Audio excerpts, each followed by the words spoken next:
um I'm live on YouTube No, and no, no. It's not. okay. The answers are that the Honorable Elijah Muhammad is not a politician. So I'm not here this afternoon as a Republican, nor as a Democrat, not as a Mason, nor as an elk, not as a Protestant, nor a Catholic, not as a Christian, nor a Jew, not as a Baptist, nor a Methodist. In fact, not even as an American. Because if I was an American, the problem that confronts our people today wouldn't even exist. Bitch, that's from a fucking movie. That's not even Malcolm X himself. Don't play with me, Peter. And I'm like, if you gonna sit up here and play something, at least play an actual clip of Malcolm X. Like, come on, dog. Because I couldn't mute you, so I had to drop you down off co-host for a second. Because you on one. Can you hear me? Tina, what happened? I was trying to get in touch. What was that about? You heard what I said, though, because that's from a movie. That's not even Malcolm X. So that's not But only is that not only was it like come on, it was disrespectful, but it's just like that was kind of corny. Like, and I if you would have came in with a clip from the ballot or the bullet with him talking, like, yeah, but that's how I know you never read anything on Malcolm X. And that's why I say people need to just keep his name out your mouth because y'all not real well read on him. but Denzel delivered the performance of a lifetime there, and he really embodied like the energy of that moment. I remember that moment. But that's not Malcolm X now, is it? I understand. Yeah. Well, while we wait for the room to fill up, I think we should maybe do a little something different then.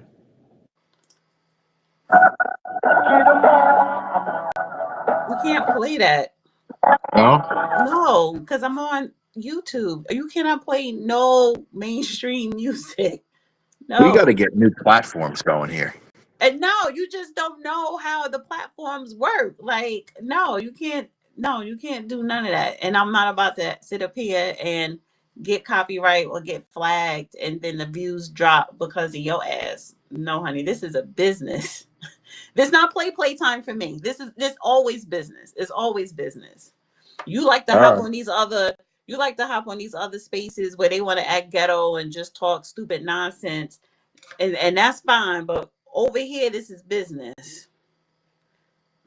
I respect it. Business. Learn it. Let me call him and see where he at, honey, because this is Tuesday. See, he be out and about, and the Tuesday is really the judge space. This is his space, but it's the fact that okay, we know he go in and out. So hello, I sent you the link. All right. We got Bishop on the stage too. Bishop, what's Yeah, good? but can you hit the link to come on your space? All right. I'm co-host. Huh? Yeah, I'm here. Hello. How you guys doing? Hi, Bishop. Hello, Dana. How are you, ma'am? Good. Why they got firecrackers outside? Like You sure that's those are that's the firecrackers? sign. Yeah, it's firecrackers. I know the difference now that I'm in the Midwest. But That shit sound like gun, man. no, it's firecrackers. That ain't no damn firecracker. Oh, well, it's firecrackers That don't probably sound mixed. like It's firecrackers to probably me. firecrackers mixed with gunshots. Are they celebrating No, with that's that sound? firecrackers because you could hear the thing drizzling That down. sound like a shotgun right there. No, there's firecrackers. All right. Fireworks, more like fireworks. There's too many black people around here now. One too many. You got like two people that live on this street and around the corner, not including me. That's too many black people. Dana is a DEI hire. Sure. Of my own business? Okay. Um, yeah. Oh, the judge will be up shortly. Dana, what'd you do today so far? Um, I went to the place where I go hiking. Even though I didn't hike, I just sat in the sun and was reading newspaper and writing. And what else did I do? Some work, some editing, and that's it. What you do? And this is open mic, so people could request to come up. Well, okay. So let me just set the room. Um, I just have to. This is just regular talk until I have to get situated with the YouTube and stuff like that. So on YouTube, the title is Bill Ackman versus Candace Owens, the Charlie Kirk bombshell explained. And so Candace Owens again, honey, is calling everybody out. Bill Ackman, BB, and saying, honey, he was set up in the Hamptons. What's going on? So she ain't buying what's his name, Tyler Robinson as the shooter. She ain't buying none of that. And she's coming I with a have to little bit of say that receipts, huh? I would have to say that I'm not fully convinced that Tyler was acting alone. This was Right. more than him. This is definitely more than him, and it's definitely bigger than they're putting it out to be. Exactly. And I was Cash Patel. I am a veteran, and I've been talking with a whole lot of veterans, and we all agree this was definitely not him. He might have been the shooter, maybe. Still not sure about that, but that's what they have at this point. But he definitely was not in this alone. No way. Right. I think it was a setup. Now, who and why, we don't know. Cash Patel was in front of a congressional hearing and was cussing everybody out. Yeah, Oh, he was knocking them down that was today. amazing I today. was I listening loved to it. him. Yeah. I loved it too. And Cory Booker. Oh my Oh, but God. He got his wasn't sassy he ass. ugly today? He was so mad he didn't know what to do. Right. What Cash about Patel Schiff wasn't too? playing. Remember where he got Schiff? Schiff was Oh apoplectic. yeah. Yeah, he got Sure, him too. sure. It's like, why you even bother to ask a question, Adam Schiff? Like, He just refuses to step back. He's not going to. He's definitely got an issues, but he doesn't Also, want to okay. relinquish. He's got He doesn't criminal want to charges coming in relinquish. too. Oh yeah, they're going to get him. He's already gotten. It's just a matter of when they release it. And Cory Booker, like, I'm not scared of you. That's because he's well protected, Cory Booker. So, Well, um, he's mhm. well protected. He thinks he's well protected, but we'll see. Right. We'll see. Also in news, Fannie Willis, Georgia said, "No, honey, we don't want to see your appeal. Just go sit down. You're off. You're off. You're off this case. No, not even. I don't even think they even denied it. It was like, we're not even taking our time. Like, girl, bye." So Trump won that victory, and it's probably charges coming next after her. Oh yeah, they're going to get her and her man both.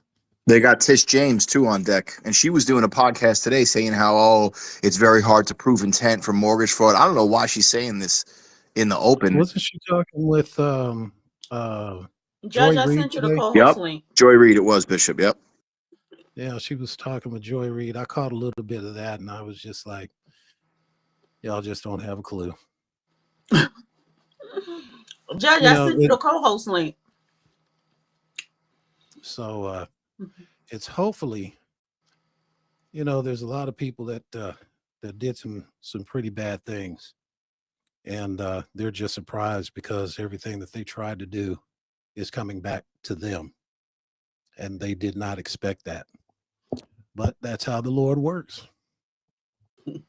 Yeah. And the Lord sometimes work in non-mysterious ways. It's just up front.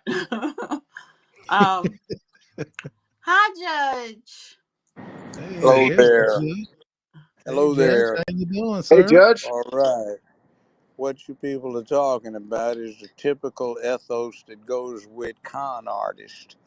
Everything that everybody does that doesn't go along with them has got to be wrong, but when they do the same wrong, they're getting done wrong for getting caught. You've had several years of free passes given away to the far left and to the Democratic Party plantation crew. And they're used to it. They're not acclimated to being called into account like the people that they go on. And one of the interesting ways is sometimes the people that are the worst offenders attack even the slightest smell of that same kind of offense in others. And it looks like rank hypocrisy.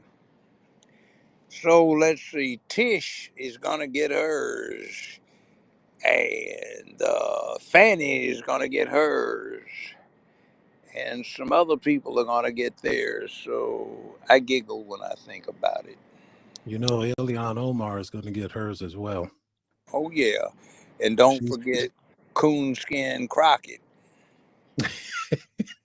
Well, I don't think the thing with her is they're not going to get her because she doesn't have any mortgage fraud or any type of fraud as of yet. But she's been making threats that violate some of the things She she's never been no saying. she was none of the ones that made threats. Did you hear her in that little thing when they wanted the moment of silence for Kirk in Congress and all that cussing was going on in the Right, background? but That that was wasn't a her. threat. She just said no, hell no, and F I that or know, whatever. but she talks on the stump circuit and she's only immune going to and from sessions of Congress and on the House floor. So she runs her mouth off just like Maxine Waters, and it's going to come back to haunt. I mean, I'm all for free speech, but they're the bunch of clowns that have been trying to restrict it. Mhm. And it looks like she might lose her district. So, Well, what's going to goody, goody, happen with goody. that, I think, with the district thing, they're going to have to choose who's going to be the one or two main people running, and they're going to let her be the main person running, and maybe Al Green going to sit down because he's older. So it's what it That's is. They're shrinking it to where only two of them could run for office as opposed to 4 or 5 prior. not quite what's going to happen. When they redistrict, what they do is they recompose the district.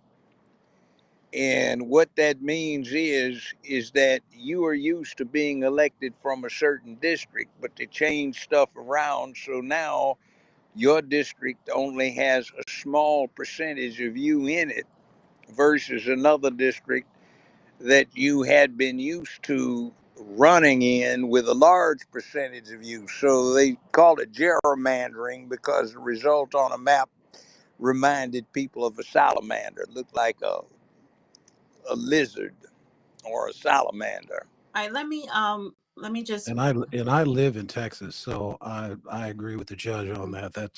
That's what's happening. well, let me reset the room to just throw a couple of stuff out there, topics and stuff. So, good evening, everybody, and everybody on YouTube. So, YouTube, I have in the title, Bill Ackman versus Candace Owens, the Charlie Kirk bombshell explained.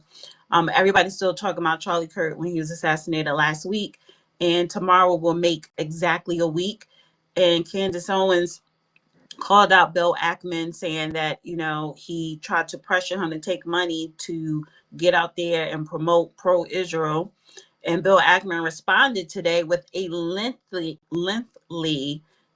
X post saying that he absolutely had nothing to do with it. And he's basically, we call it nigger splaining. And I guess for a white, I'm going to call it wigger splaining.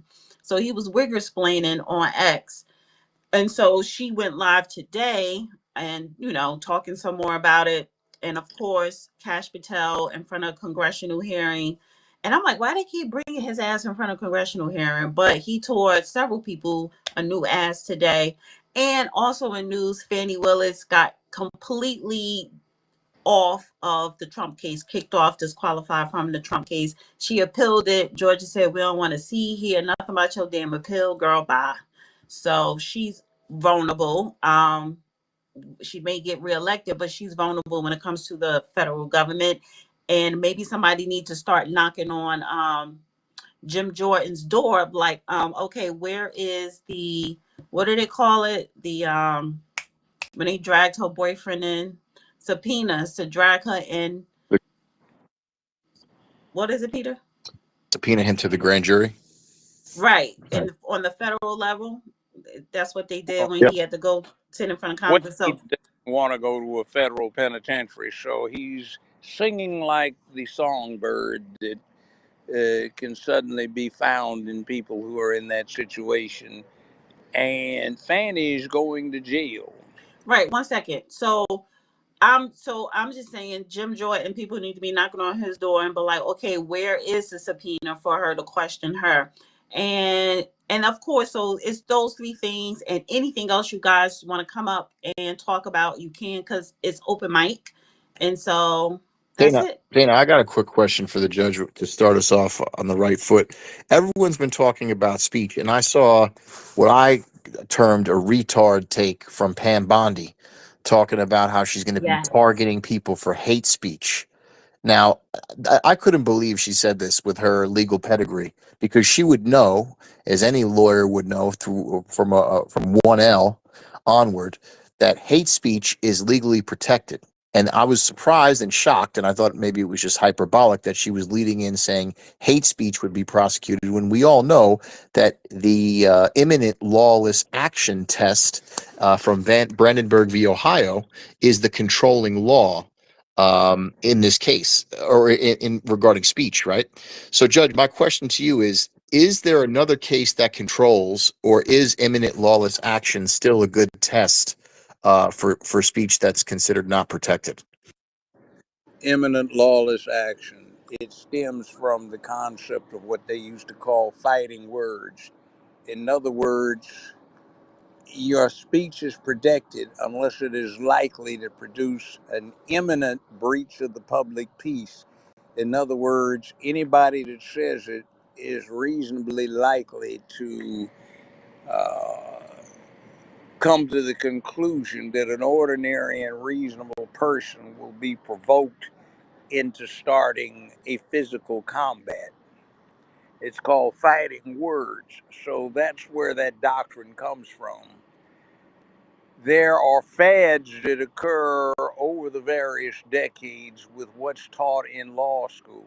So right now, you have a situation where the sacrosanct nature of free speech is not as important to the people who have graduated from law in the last 20 some years, because it just isn't.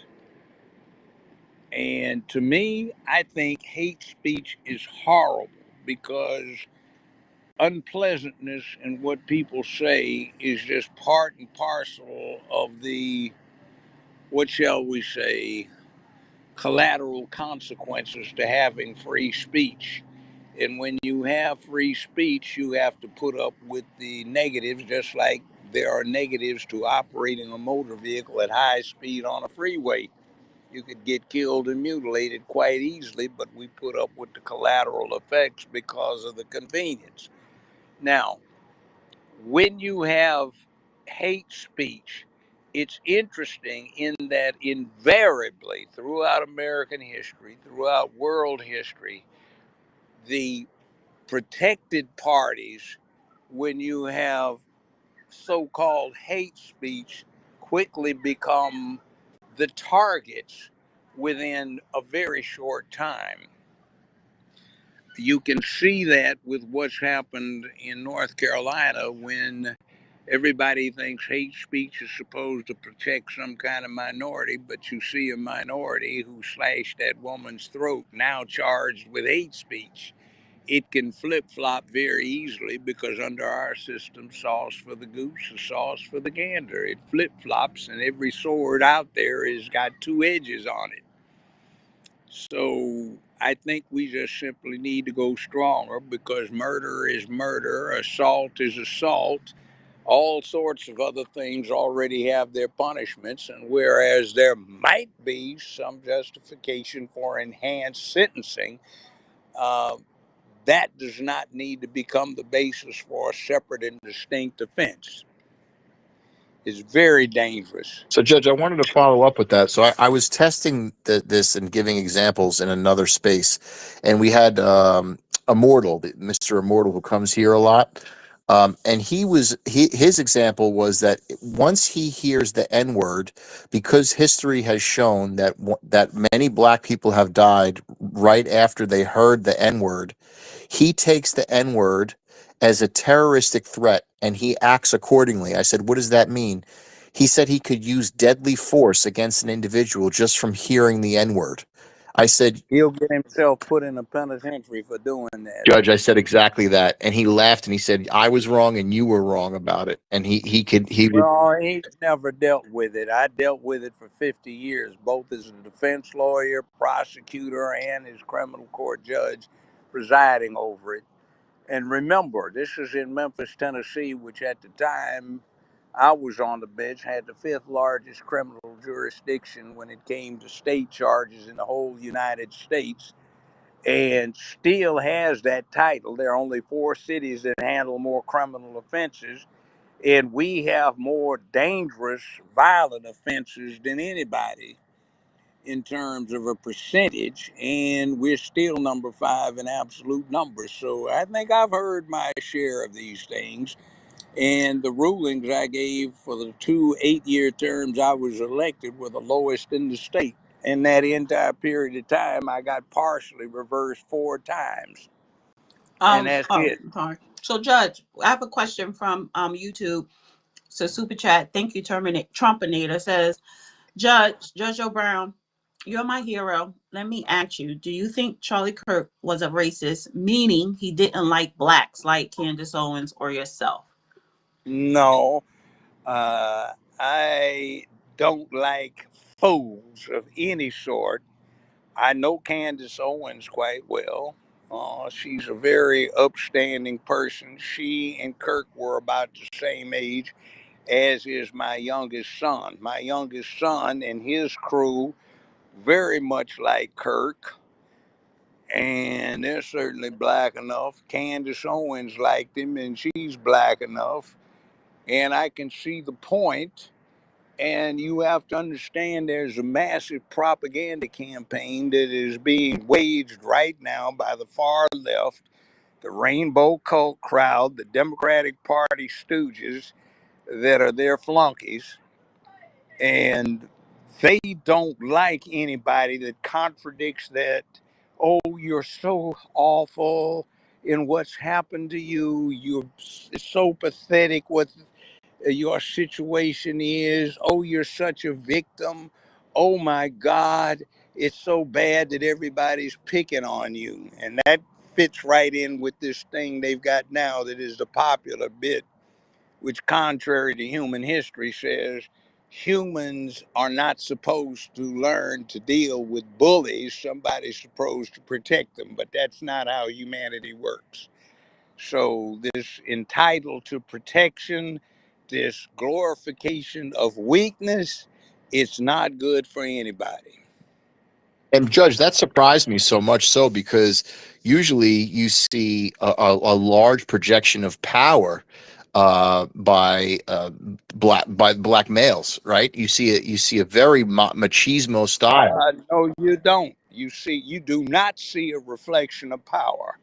I look at it and I read body language, and I grew up in South Central LA, and I can still navigate my way on a street, any city in the United States, and in a lot of other places in the world, and have done so. And I can recognize when somebody's ill at ease, somebody feels insecure, somebody is apprehensive about their circumstances. And what you're getting is not the usual bravado. It is a very interesting thing. Slight digression. I'm sure people have heard of suicide by cop. There's also a thing called suicide by neighbor or community member. And a lot of what you look at as bravado is actually got a lot to do with somebody trying to provoke a fellow citizen into doing them the favor of taking their life. And that's what you get. You see, we have standards of bravery and courage that have been developed throughout human history and prehistory. And that means you stand for a cause, for a purpose. You're doing something that impacts your overall community. If you're a crook, you're being Robin Hood for the benefit of the people that you identify with. But we are not finding that. And the people that are acting like they're badasses are compensating for their own weaknesses and lack of personal courage and bravery because they are not willing to stand up for the causes that they're supposed to represent. So I don't think this is a reality. There is a sham appearance of being a badass. But the problem is that if you're going to be a badass, it's supposed to be about something, a principle, a purpose, a cause, not just a random provocation of getting your life taken. So, Judge, we would see a symptom of this being the Carmelo Anthony case, similar to what we just All saw. right, Peter, Yeah, it be is. That is exactly it. all That's right. exactly. I'm gonna start getting to some speakers. And I'm Um, having some reception difficulties here, so I'm all right. listening, So listen, I but want to I get might. all right. Let me get to some speakers. I have the Black, Brooklyn, and No Quarter. So go ahead, the Black, then Brooklyn, and No Quarter. What's going on, Dana, Judge, Peter, and How are everybody? you? Hey, the black. I- I'm doing all right. I understand everything Judge said, and I really think it's mostly just a generational disconnect. And like I'm 33. My generation, like a lot of people from the South, well, Texas to be exact, how conservative values still look at the world somewhat how Judge Joe Brown look at it, but we do realize the true historical nature of America. So I think that's why a lot of black people still lean towards the Democratic side because they are the main ones that kind of like at least admit the those truths of our harms, but at the same time they use it to manipulate us to just push different agendas, and we lost the sight of actually being involved in vetting people properly. So when you go to the conservative side, it's people just get along to going along to get along, and that's why you have more people just in the middle or just tuning out because either side can't really just be trusted. So people go into their little bubbles and just focus on their immediate family or just the people that they can build with, unfortunately. Because when you look at the population and people who can vote, majority of the population don't vote. Only hardline party members vote. And those are people who really just push the agendas that everybody's against, no matter if you're black, white. So I feel like if people, regular people, getting involved more, think things will actually make more common sense because you have more regular folks looking at it through their lens instead of looking at it through a political ideology. If that makes sense, Judge.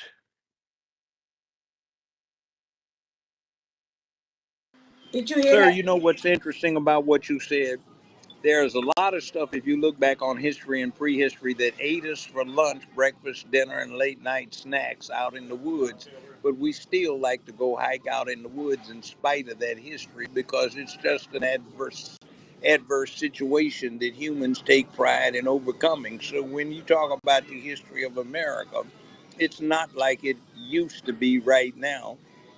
And it's past adversity that sets up a situation that can be overcome by application. So maybe we need to do what we do when we go for a walk in the woods or we go out hunting. Just understand the horrible things that used to happen to us out in the woods where things ate us like we were creatures in a horror movie, and understand that we can accomplish something with our circumstances right now instead of being crippled by it.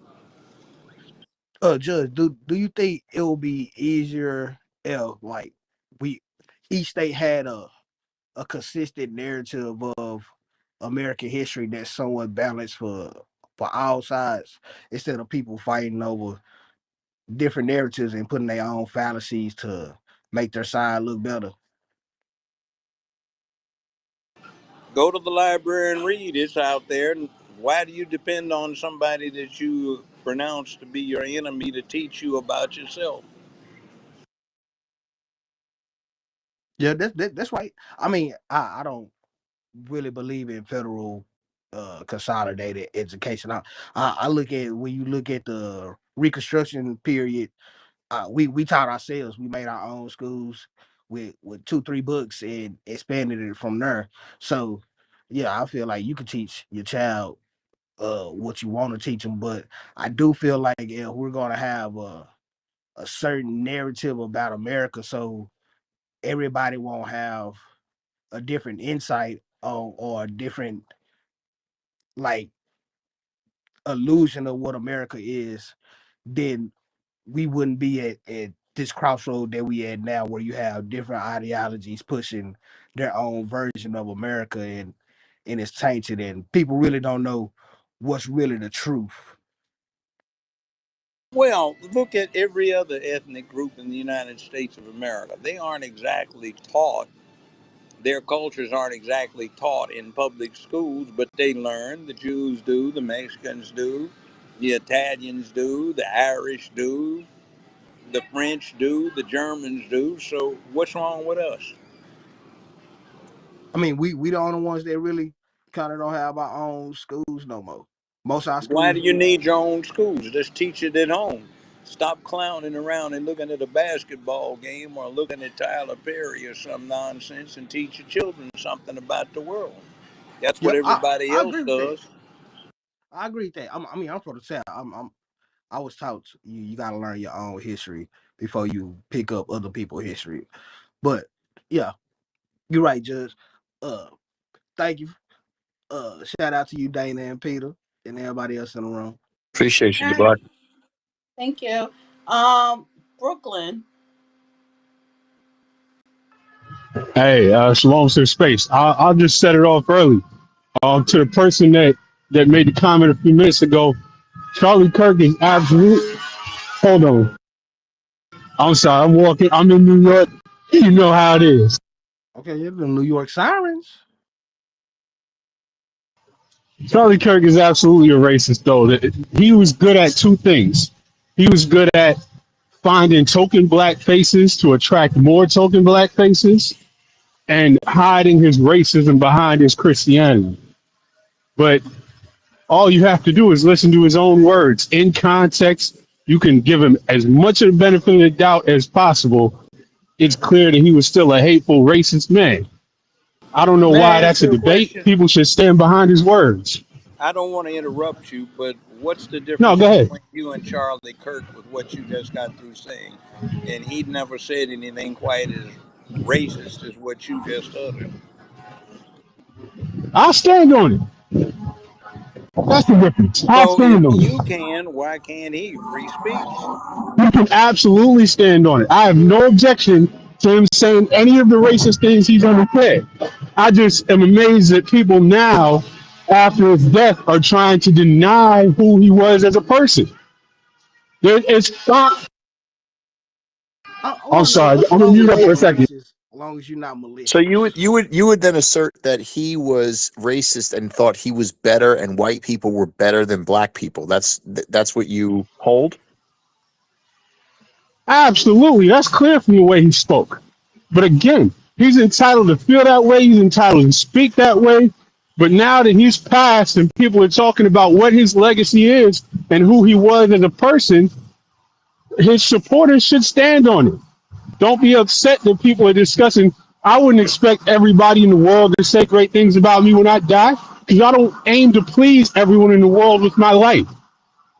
But Brooklyn, you don't see it. I mean, couldn't you see it as he was speaking to assert that a certain ideology, i.e., that of the Marxist left, led to the degradation of the black community? And it wasn't that it was inherent in their nature, that it was just specifically because they fell victim to the okey doke from the Democrats. You don't see that? No, because if that was the case, then he would have spoke with a little bit more, not a little bit more, a lot more empathy and compassion for the obstacles that black people face. He wouldn't have spoken about DEI the way that he did. He didn't speak about it as it was framed and couched as if it was an issue of merit. Of course, we know that's not actually what it is. If you see a black pilot, they had to go through the same qualifications as any other pilot. When he speaks about Supreme Court justices, even if I completely disagree with them, which I don't agree with anything about Ketanji Brown Jackson, but to call her a moronic black woman and to say she doesn't have the same brain processing power is ridiculous.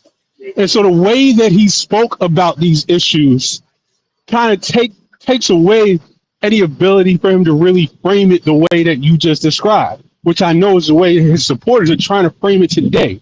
But you can't live on both sides of that fence. Brooklyn, let me give you a quick example, and then I want to hear from the rest of the panel, including from the judge.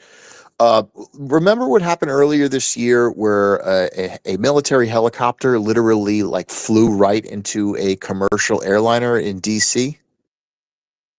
That was a white lady. Yeah, that was a white woman. So the predominant class of individuals who benefited from DEI were white women and Absolutely. and LGBTQ. So how could you fault Mr. Kirk for talking against a policy that put people who were by and large unqualified, white women and LGBTQ individuals, they were only put in those positions as a totem to show that anybody could go there from any group, even if they were unqualified. So why would you say that was wrong for him to call out? Again, because calling that out and saying that the program didn't work as designed or as claimed is a different conversation from the mocking, denigrated comments that he made, that he based his whole persona on. And just to give another example, I saw a clip the other day where somebody asked him about a series of cases and how he feels about them. And they asked him, was OJ guilty or not guilty? He said guilty, absolutely guilty. Then they asked him about George Zimmerman. He said no, he was acquitted by a jury of his peers, and didn't even blink or see the hypocrisy in that. But that's what I'm talking about. That's how you know who somebody is. I understand the example. Yeah, Judge. Katonje head scratch.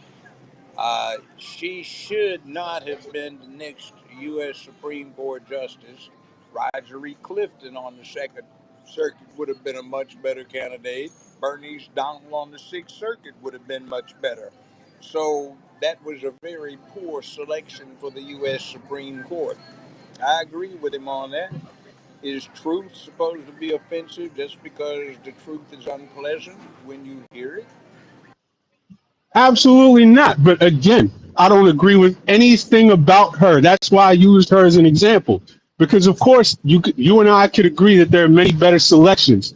But to say that she doesn't have the brain processing power to be in that position, that she I stole doubt that she spot from a does. white person. I've been doing this for Did she 50 steal the years. spot from a white I've person? been doing this for Did She she 50 stole the steal years. this? spot from a black I've American. been doing this He for didn't 50 exactly. years He and didn't went to say, what I think was a better oh, law school at the time. And I have my doubts as to whether she really has what it takes to sit on the seat. okay, but he said he didn't make the statement she stole the spot from a more qualified black person. He said she stole that spot from a white person. Hey, brother, you may want to do ISO on your phone. The quality, we can't really hear your voice that well.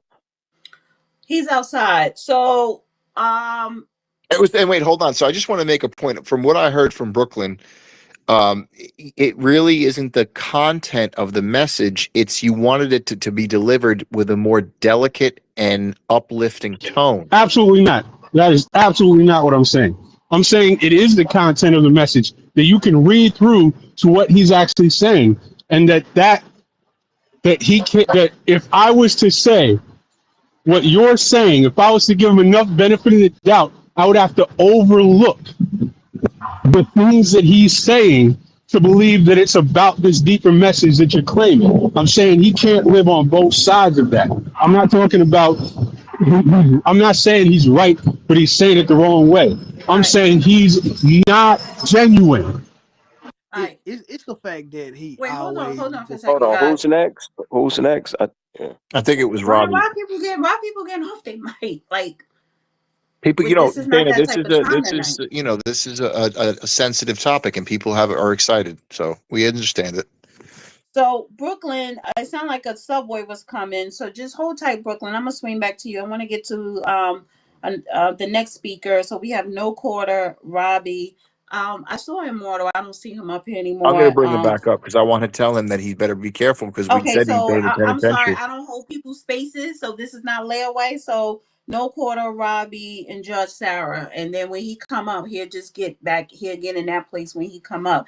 Ain't nobody, no superstar here, honey. So go ahead, No Quarter. Dana, they could jump spots with Cash App, though, right? If they Cash App the space, they could jump to the front of Oh the yeah, line. you could. Oh yes, yes. I'm Oh yeah, sorry. I knew. Come on, Let me Dana. rewind Let's back for stay a on second. code. Hold on. Let's stay on code here. Hold on. Let me make a public service announcement. Shout out to everybody on YouTube, Trumpinator. Trumpinator, you can say whatever you want in that chat because you donate heavy. Um, FK Simps, you need to watch your mouth because you never donate. And if you say something that I think is crazy, you're out of here tonight, right? If you want to jump the speaker spot, cash at me, $ Dana with the data. I will put it in a little blue pill and in the jumbotron. It's $ Dana with the data. $5 minimum. $5 minimum, right? And please like this space, repost it, bookmark it, all that good stuff. So if you want to jump to front speaker, cash at me $5 at $ Dana with the data. And I don't give a damn if the judge is speaking. You can, no, except for the judge. Except for the And judge. if you have a All little right, Solana, send it to 208sullivan.soul as well. the what? shout out to capitalism, the American way. Yes, it is. Free market. So go ahead, No Quarter. Is he still up here? He's Yes. here. No Quarter, you're up. I can't hear anything. Neither can I. Yeah, we can't hear you, No Quarter. No Quarter, drop. We'll bring you back up. Let's go to Robbie. Good evening. Good evening. I was hearing the exchange. Well, first off, shout out to Dana, to the judge, and to Peter. I was hearing the exchange between, I want to get the brother's name right, Brooklyn and Peter. And I just had one question because I think sometimes we make it too complicated. When it comes to free speech, now that we have the benefit of hindsight in 2020, today in 2025, is somebody trying to tell me that somebody like Joseph Goebbels and all the atrocities of what he did would be protected under free speech in America? Because if that is the case, I think that's the baseline of insanity. It's like he was intentionally using cheap fuel and violence to take advantage of people when they were dealing with economic despair. And a lot of that was orchestrated by the bankers and the elites who were profiteers, that were merchants of death, that were making money from the First World War, tanked the stock market here, rugged the German people of their bank loans so they couldn't pay back reparations, for back in Austria. And then it gave rise to Hitler, who was actually kind of recruited because you had secret societies over there looking for somebody to be their vanguard. So what I'm saying is, if we really truly want to protect the people and the populace, there's nothing wrong with free speech. But when you start choosing who's good and evil, and then you start promoting violence and you start uh, having this eugenics talk, people should learn from history. That's how you had the 30 Years' War of what happened in Europe. You had very powerful people putting out negative images, stoking people up, and it resulted in 8 million deaths. So I don't think anybody who grew up in the 80s and the 90s wants a repeat of that.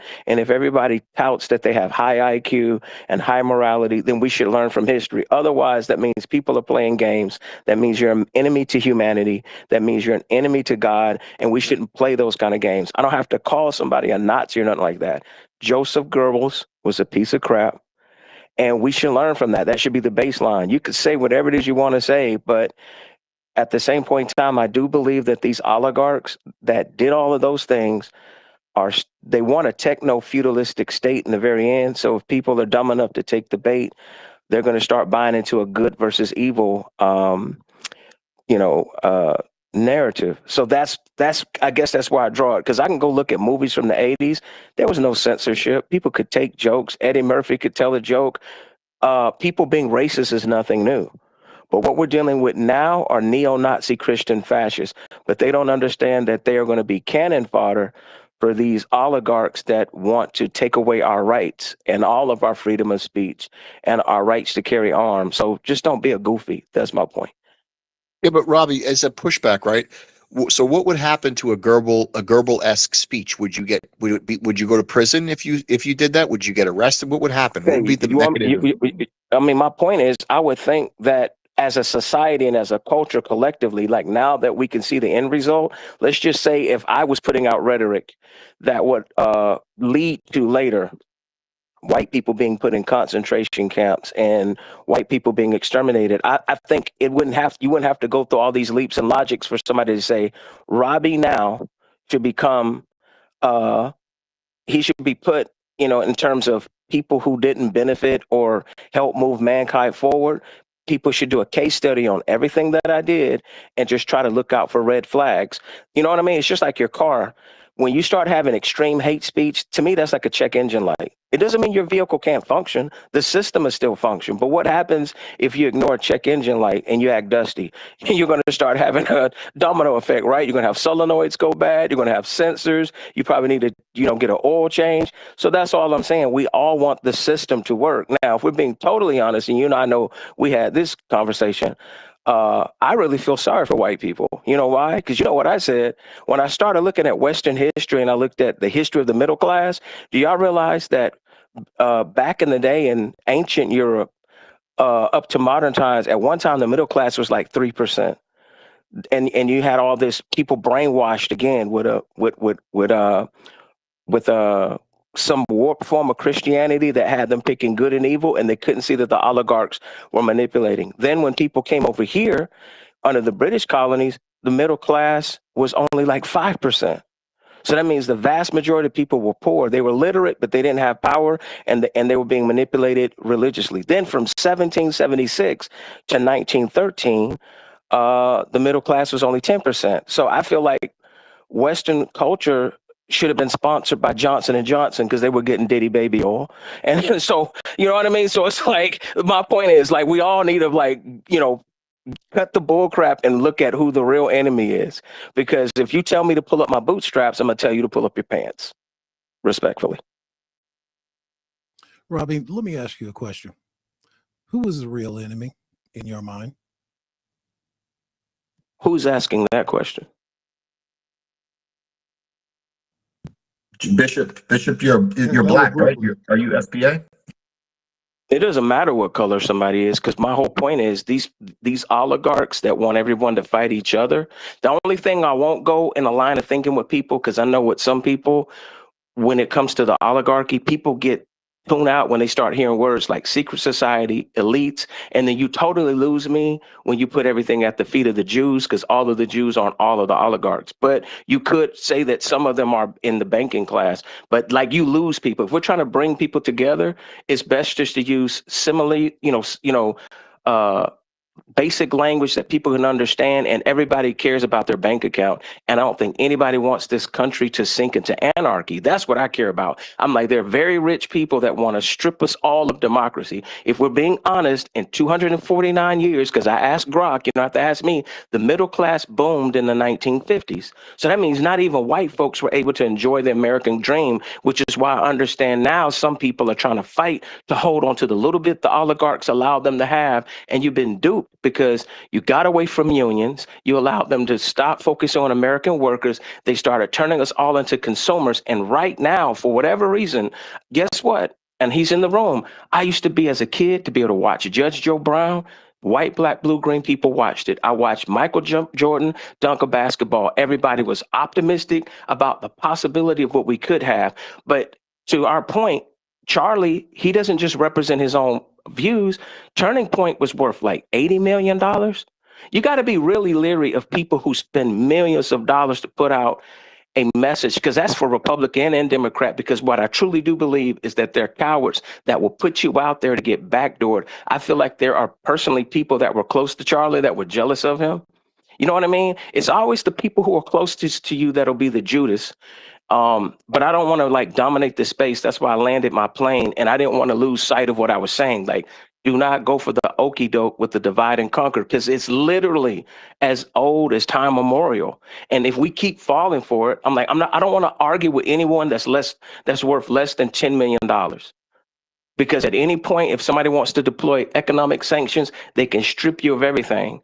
And I won't use any vulgarity in Dana's space because I respect her as a woman and I respect Judge's professionalism, and I'll land my plane there. Appreciate you, Robbie. Okay. Sarah, Judge Sarah. Hi, everyone. So we have Judge Hey, Sarah, Judge Joe Brown, wait, hold on Dana. for 1 second. Judge Sarah, El Hotep, Empress, Yukon, and I see 3 people requesting. We will bring you up. So go ahead, Judge Sarah. Dana, I just want to check also, Judge, can you hear Judge? I can hear you. Can you hear me? But no, I mean Judge Joe I Brown. hear you Oh. loud and clear. Loud and clear. Perfect. My bad. Go ahead, Judge Sarah. Thank you, Peter. And I want to touch on a couple of things. And Peter, you know what? What brought me in here is where you framed the message that he was giving. I'm a critical thinker. And I think critically. I don't think emotionally with my pain. First of all, I want to say I don't know Charlie Kirk. The first time I ever heard of him, because I'm a Kanye West fan, somebody said, well, he messed with Charlie Kirk. I don't know who Charlie Kirk is. I know that content creation is big business. And if that's your hustle, that's your hustle. There's no skin off my back. What Peter said brought me in the room. And brother, I love you. Please respectfully. This is for me and you. You talked about his tone.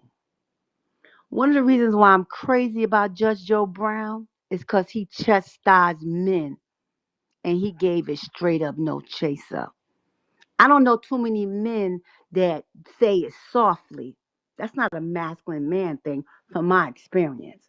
Because what I heard you say, well, is he not saying it with empathy?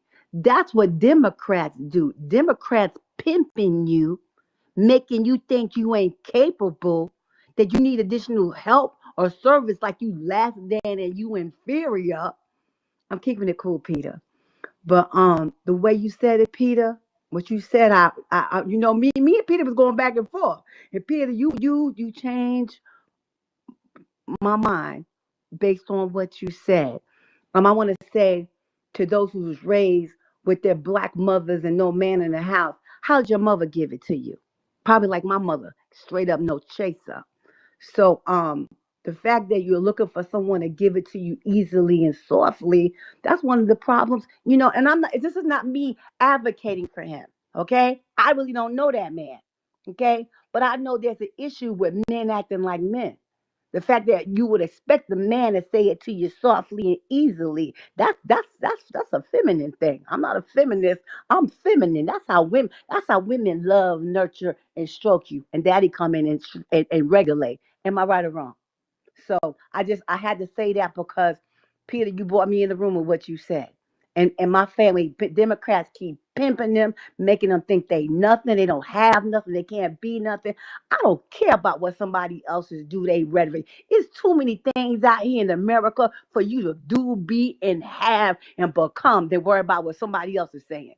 I appreciate you. Thank you, Peter. I'm gonna land there. Appreciate you, Judge Okay, Sarah. I just want to clarify and reiterate because I thought I made this clear the first time, but my issue is absolutely not with tone or that he didn't say things in a certain way. My issue is that when you hear the way that he speaks, you can read the intent behind it. It's not hard at all. You can see the malice behind it. You can see you can see the disdain behind it. And when I can read somebody's intent in the way that they speak, then I can't give them the benefit of the doubt that they actually mean it for my best interest. He It's doesn't that he simple. doesn't influence me, so I don't get that deep inside. I don't, like I said, I don't know the man. I was a No, I Kanye West understand. That's fan. just That's how I learned. that's the I still don't know nothing about that man. I saw that man get executed in broad daylight with 3,000 people around. That's more scary to me. The fact that somebody could die like that in America is troubling and concerning. Keeping it 100. Who? And I hear what you're saying. I Uh, don't know who he is. people die every day. I don't know who he is. I don't follow. I don't follow. I follow people that teach me how to be a better me, how to do business, how to get this money, how to be good to my family. I don't know that man. I told you only the first time I heard his name is when I say I fuck with Kanye West. Thank you. All right. We have El Hotep, Empress, Yukon, Yusuf, and then I see Xander. And Judge is back, right? Yeah, Judge, I see he dropped. Xander, Uh, Sam, I'm and back. I'm Duncan. back. I see Xander, what Sam, and Duncan in the request. So we have El Hotep, Empress, Yukon, and Yusuf. do you see me, Dana? Who is that? No quarter. Um, you think? Oh, that's right. Your audio. Go ahead. No, you go ahead. No quarter, and then El Yeah, he can Hotep. go. I'm not ready yet. I'm not ready yet anyway, so he can go. Yeah. Yeah, Okay. yeah. I'm not gonna be long at all. But I just had to jump up and say real quick. Hey, Judge, it's good to see you, Peter. Good work, and Dana. It's always good to hear you. Good to see you too. Ev- Everybody else in the room, outstanding. But I just wanted to say I am not offended or burdened by it, just like was it Judge Sarah saying, or influenced by anything that is smaller than my God, right? So when I think I think we have selective hearing going on here because I don't hear what people are saying about Charlie Kirk, and I'm not a big follower of Charlie Kirk, but I've been listening to a lot of stuff lately, and I'm just not hearing the same thing. And I know that, and I've been around a while. I've heard enough foolishness. I understand foolishness. So I'm just not it's not I'm not connecting that those dots there. But I will say this, that I keep seeing hearing this now, hate speech, people need to know the difference between hate speech and speech you hate. But I want to point out that I think the one thing that separates all of us and the reason why we cannot come together and agree on anything is because of our set of values. Whether you want to label it Christian values or whatever values you want to label it, we are not the same. And if we can laugh and think and mock and think that it's, you know, and take advantage of someone being killed, a man that has a family, I don't care who it is. The worst person that I can think of on the other side, I would not wish them death or laugh about it. So that I think the value system in this country needs to be put in check, and everybody needs to just respect one another, respect life. That man did nothing to harm or hurt anybody, as far as I can tell. As a matter of fact, he did more to love people than I've ever seen out of anybody that I can think of right now in this latest day. Thank you for the mic. Appreciate your point. If I might offer a brief comment, one of the things that I've noticed over the last 50 years is that there is a group of people who has historically been, shall we say, castigated for their particular taste in eroticism. So, in order to get past that, they kind of engaged in a campaign since they controlled the communications industry, the news industry, and the entertainment industry. And they tore everybody down. So there would be a level of equality in terms of lack of perceived worth. And then they tried to make up by saying this group over here is somehow more worthy than others and reverse the tables, which does not work too well. So we have 50 years worth of effort to tear down morality, ethics, purpose, cause, those things that all religions and philosophies in the United States have attempted to make part of the culture. In other words, duty, honor, obligation, responsibility, accountability. And we are operating right now where we are in a nihilistic state where we have no principles because principles have for so long been used to keep those who now control the entertainment, communications, and news industries in a bad position. So they have returned the favor. And that's not good. All right. I need to move some people around.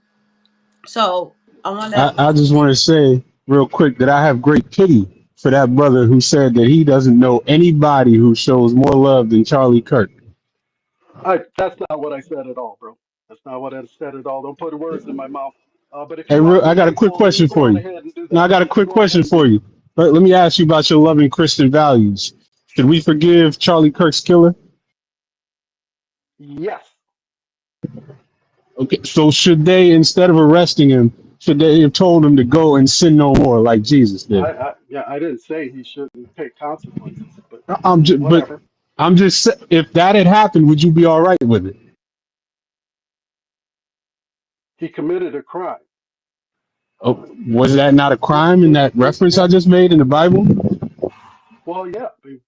I mean, I think you understand that there are consequences to Someone was actions caught in a without crime laws. that had Without laws. consequences, right? They Without were about to laws. stone that woman in the Bible, were they not? Without laws.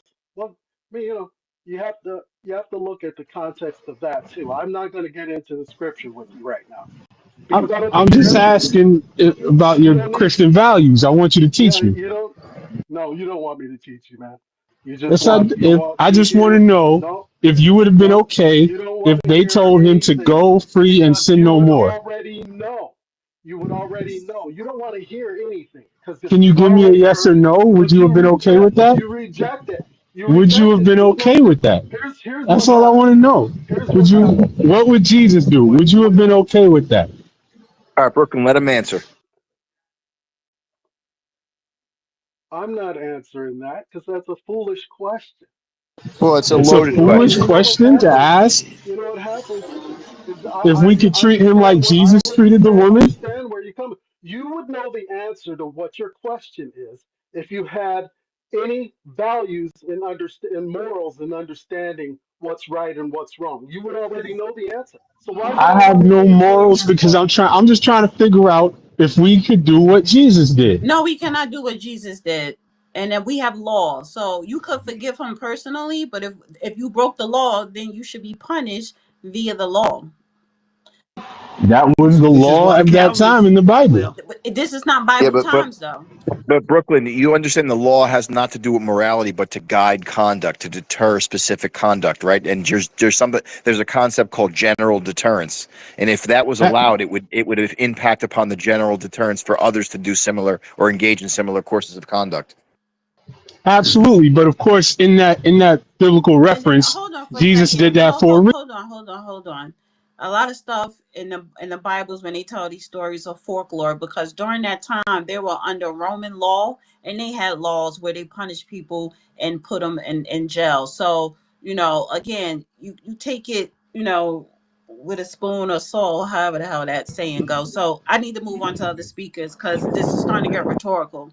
Um, I need to go to is El Hotep, Empress, Yukon, Yusuf, and then I'm gonna drop three people down so I could bring up Xander, Sam.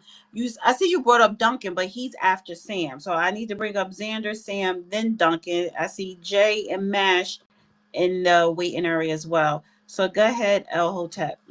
I'm gonna drop Hey, out, Dana. Thanks for the mic and thanks, Judge. what's up, Thanks, Peter. Judge? How Thank you, you no feeling? quarter. Appreciate you, no Hope And quarter. do me a favor. So Judge Sarah, can you drop down? Brooklyn, can you drop down? The Black, can you drop down? Because I want to make room for other people. And then if you want to come back up, just request to come back up. So we just want to move stuff around. I rotated the both of them, Dana. We'll bring them back up when there's room after the other speakers. Should I bring up Mash?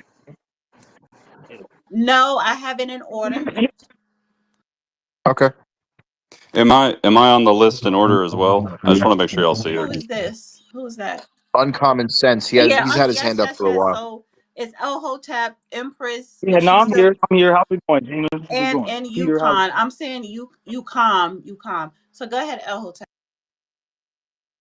how you feeling? Hope all is good with you too, Judge.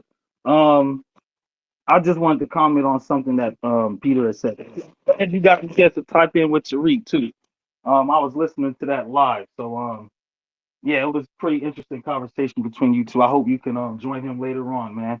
I'll But be anyway, I there. just You wanted know that. to yeah, no, it was pretty interesting conversation.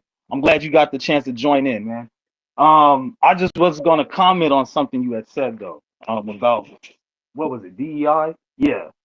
I agree with you. You know, black people do not benefit from DEI. I think we're like what 4% of black people benefit from DEI. The problem with that is anybody who associates DEI with black people, you would clearly think though that that's what they're saying. Anything associated with DEI is related to black people. So I get what you're saying, and you're right. We don't benefit from DEI. I don't even think DI was really set in place to help black people. But the problem with that is when you listen to people like Tim Pool, Benny Johnson, and others, they will associate black people with DEI. So those who don't know those stats that you just went over will think, oh, well, just DEI, black people, critical race theory, black people. And like you just stated, black people don't benefit from DEI. So for those who don't know those numbers, they would just feed off misinformation to think, oh, okay, black people in DEI, black people in DEI. And like you stated, those numbers aren't accurate. So it's important that we go over and we specifically clarify that black people are only 4% of the benefits of DEI. And that's not a lot when we look at the numbers. There's a lot of white women and gay people. So we have to really be honest with those numbers and those stats. So that is true with what you said, but when you listen to those individuals who speak on that subject, they're not really being honest. They just want to associate DEI with black people. So I think, you got to kind of really um go into depth when we're talking about that. But And, like Dr. I'm glad you had that conversation with Tariq. I hope you would join more often. I hope you actually got the answers you were looking for. yeah, Hotep, I like what you just said, and what we've seen is a conflation between affirmative action and DEI, which never should have happened. There should have been a bright line. However, I also take issue with the current iteration of affirmative action and its entanglement with identity politics, because what it serves to do is to plant the insidious seeds of questioning, not only in the general public who looks at those who are alleged beneficiaries of affirmative action, and potentially DEI more aptly, but it also plants the seeds of doubt in the individual recipient, because the recipient now has to question whether they actually earned it on their own or whether they were used as a political pawn for the powers that be, so they can have their token person, so they can then try to siphon off votes and hoodwink the general public. So I urge a reimagining of these systems, and a resetting, so that merit really rules the day. And I invite anyone else to, if you have an issue with that, please come and be heard on it. No, I feel you. But my thing with the affirmative action thing, it was the Asian community that was stomping real hard for that. And as you see now, it's kicking them in the ass, and that's a good thing. So, that's what I say is that the Asian community, and I forget the attorney's name that was with them. Damn, his name is slipping my mind, but they were really stomping hard for that. And as you see now, they're kind of thing, it wasn't going to work out how they thought it was. So, um, hey, that's what happened. Well, That's Hotep, all I say we're on. seeing it with the H-1B program as well. We don't need all these Indians coming in, these Asians, right, that are coming in and taking American jobs that should be going to individuals from our community. And I hope we see a reversal of that. I'm not enthused to see what the Trump administration has been doing as far as bringing more of these individuals in, but I hope that we'll be able to blow the whistle on it and reverse trend. If I might make an interjection here, I helped draft one of the very first affirmative action programs in the United States at UCLA, 66, 67. It never was a quota program. It was always a meritorious program where there were alternative ways of evaluating merit. That became an anathema to certain people that were looked at in today's terms as being hopelessly boule and not devoted to utilizing the academic skills that they were acquiring by being privy to higher education for the benefit of others, only for selfish utility. So they didn't like the fact that what they called political tests were being applied. So at UC Berkeley in 1970, they collaborated with the faculty of the medical school up there, along with a staged plaintiff, Baki, and they worked things out so they could set up a lawsuit and eventually destroy what affirmative action could have been about, which was merit rather than quota. So we are right now at the tail end of this mess that has been generated for the last half century. And interestingly enough, 2 years ago, when Justice Roberts wrote the majority opinion, his language just about reflected with a great deal of exactitude with what we put out back in 1966, 67. So I find it interesting. Again, it is this thing about humanity being selfish. And by the way, for those who don't know, our system says selfishness is a human characteristic. So when you allow capitalism, you generate a utility with selfishness and you turn it to the benefit of the state itself. And when that selfishness ceases to have a utility, then you temper it. But anyway, there are a lot of things about human nature and adversity that we don't understand now because it makes some people feel uncomfortable. And of course, no one is supposed to feel uncomfortable by being exposed to realities. So we hide things now. And as a consequence, when you do that, in one of the largest and most powerful countries in the world, you get a whole lot of people influenced to disregard the realities of their existences. I pass the mic. All right, I want to go to Empress, then you, Calm, Yusuf, Duncan, Jay, Mash, Nelly, Greatness, and I see Alicia and Gia requesting. So go ahead, Yeah, Empress and Empress. then Uncommon, right, Dana? I said uncalm. Yeah, I'm not clicking on people profiles just to get their whole goddamn name. Whatever 4 letters you got up there, that's what I'm saying. Oh, I just wanted to So make sure. All right, no worries. Empress, go ahead, Empress. Gorgeous dragon, love you. Teach love to Peter and my favorite Judge Joe Esquire, my favorite for life. Robbie, support. Empress, the I Empress, connection, want to your bring. Empress, mic is Empress. crazy. Yeah, Empress. You need Okay, to can just you hear find me a now? spot that you know Can that you got hear a me good now? connection and Can stay in you? that one spot. Yeah, that's better. Just stay there. I No, was now just I saying can't that hear you. for all, I just want to say like for all of you, I appreciate you. No, so So I you're can't in a show. matrix, Empress. Stop. You're in a matrix because it's messing up the audio here. If you keep going in and out, I don't know what. Are you on a Bluetooth? Are you on a Bluetooth? Oh, Hello. can you hear me better? Are you on a Can you hear me Bluetooth? better? A No. little bit better. So I just say I appreciate you all and I want to thank you for just some good points. I'm going to ask the judge two questions and make a comment, and that's about it.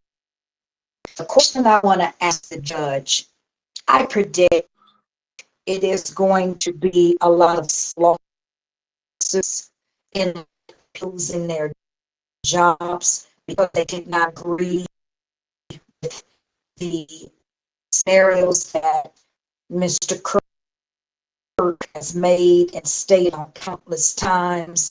No one should have to lose their job or have ADUs be at risk of threat, harassment, and Hold on for a violence. second. Empress, hold on. Judge, can you hear what she's saying? Because she keeps still, her phone is going in and out. I could hear enough of it to make out her question. Go ahead. So my question is where is under federal law that not protects free speech, but stops federal entities from dismissing someone from their freedom of speech when that freedom of speech does not incite violence? Like it's for their religion, they're speaking from a biblical standpoint, but they're because of their religious belief or the ideals. There's federal law protect All right. is my I can't. I get what she's asking. All Let right, me so then, reply all to it. right, so then just answer her question because the audio is I messing will up be what's very going on YouTube. I will be very brief. The very first case the U.S. Supreme Court heard back in the 1790s dealt with American law. It's common law. What is the common law? It pertains to the day. The quote is, quote, that body, etc., of law based on tradition, precedent, and the evolving conditions of society, unquote. The problem is that the Obama administration and the Biden-Harris administration, the Clinton administration, and the Democratic Party controlled House and Senate from time to time have set some very ill-advised precedents that have shaped American law in ways that are not healthy for the republic. Now, somebody's going to have to do a reset to the factory default, if I can put it in that term, those terms. And right now, that's going to cause a lot of people a lot of discomfort. But it is necessary if we are not to devolve any further. Now, I think that explains why things are they are as they are, and the intolerance for free speech was set up under the last administration and to an extent under the preceding Obama administration and to an extent before that under the Clinton administration when people were supposed to feel all warm and fuzzy without having any discomfort introduced into their lives. So we reap what we sow, if you want to put it that way. Now I'll Judge, pass the mic. this is an important point too. I want to follow up very quickly with what Empress says. So I've been hearing a lot in a lot of different spaces that they expect major lawsuits coming where enterprising attorneys are going to file class action suits based upon these people getting let go or fired because of the speech. I assert that everything that these companies are doing as third party employers who have at will employees that also potentially have reputation clauses in their contracts that say if they disparage or damage the reputation of the company, they could be let go at once, are going to uphold in court and withstand constitutional muster. What do you think? I think it isn't even going to get that far. You know why? Because lawsuits have gotten horrendously expensive these days, and to a great extent, they do not proceed unless somebody, typically a large law firm, is willing to finance them. And what you say is, if, of course, a very important aspect of what happens with the law when it is actually applied in a real live case. Now, to a great extent, we have a very litigious society today that is driven by a number of what I call shysters who are not very experienced in the practice of law, meaning trial before a jury, but they settle things. So they file outlandish cases, hoping to rely upon a setup where, okay, it's cheaper to settle this for an enormous amount of money than to spend an enormous amount of money plus to defend it. And I'm looking at legal fees, hundreds of thousands of dollars for stuff that, in my estimation, is worth maybe 2, 3, 4 grand at best, 5 grand, because you have so many lawyers that the lawyers that do practice have too few cases to keep their doors open by using volume, so they have to charge high prices for what they do. And because there are so few cases to go around, what winds up happening is they have too little experience to really know what they're doing. That is a problem on the appellate courts as well. There are many appellate court justices and judges in our system on the state and federal level who are relatively inexperienced in the practice of law, and they're certainly too young to have developed wisdom and discernment when it comes to the ways of the world. So we've got a mess. You have a judiciary that is an integral part of our system, 1/3 of it, and it's supposed to balance out the other part. But the people that are occupying the judiciary and the bars that feed into the judiciary are rank amateurs, and to a great extent, they don't know what they're doing. I pass the mic. All Appreciate right. it. You calm. Hey there. I wanted to actually ask a little bit about the MLK assassination.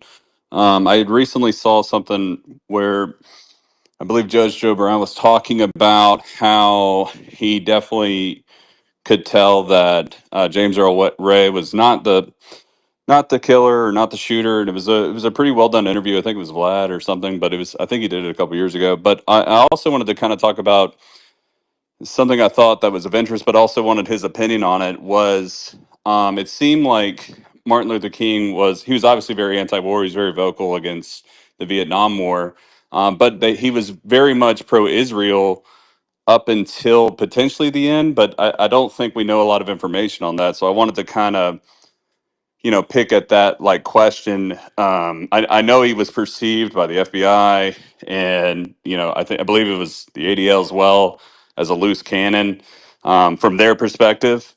Yeah, but I also wanted to know, I guess, like, did it seem like he was maybe going to be more vocal in a pro-positive Palestinian direction?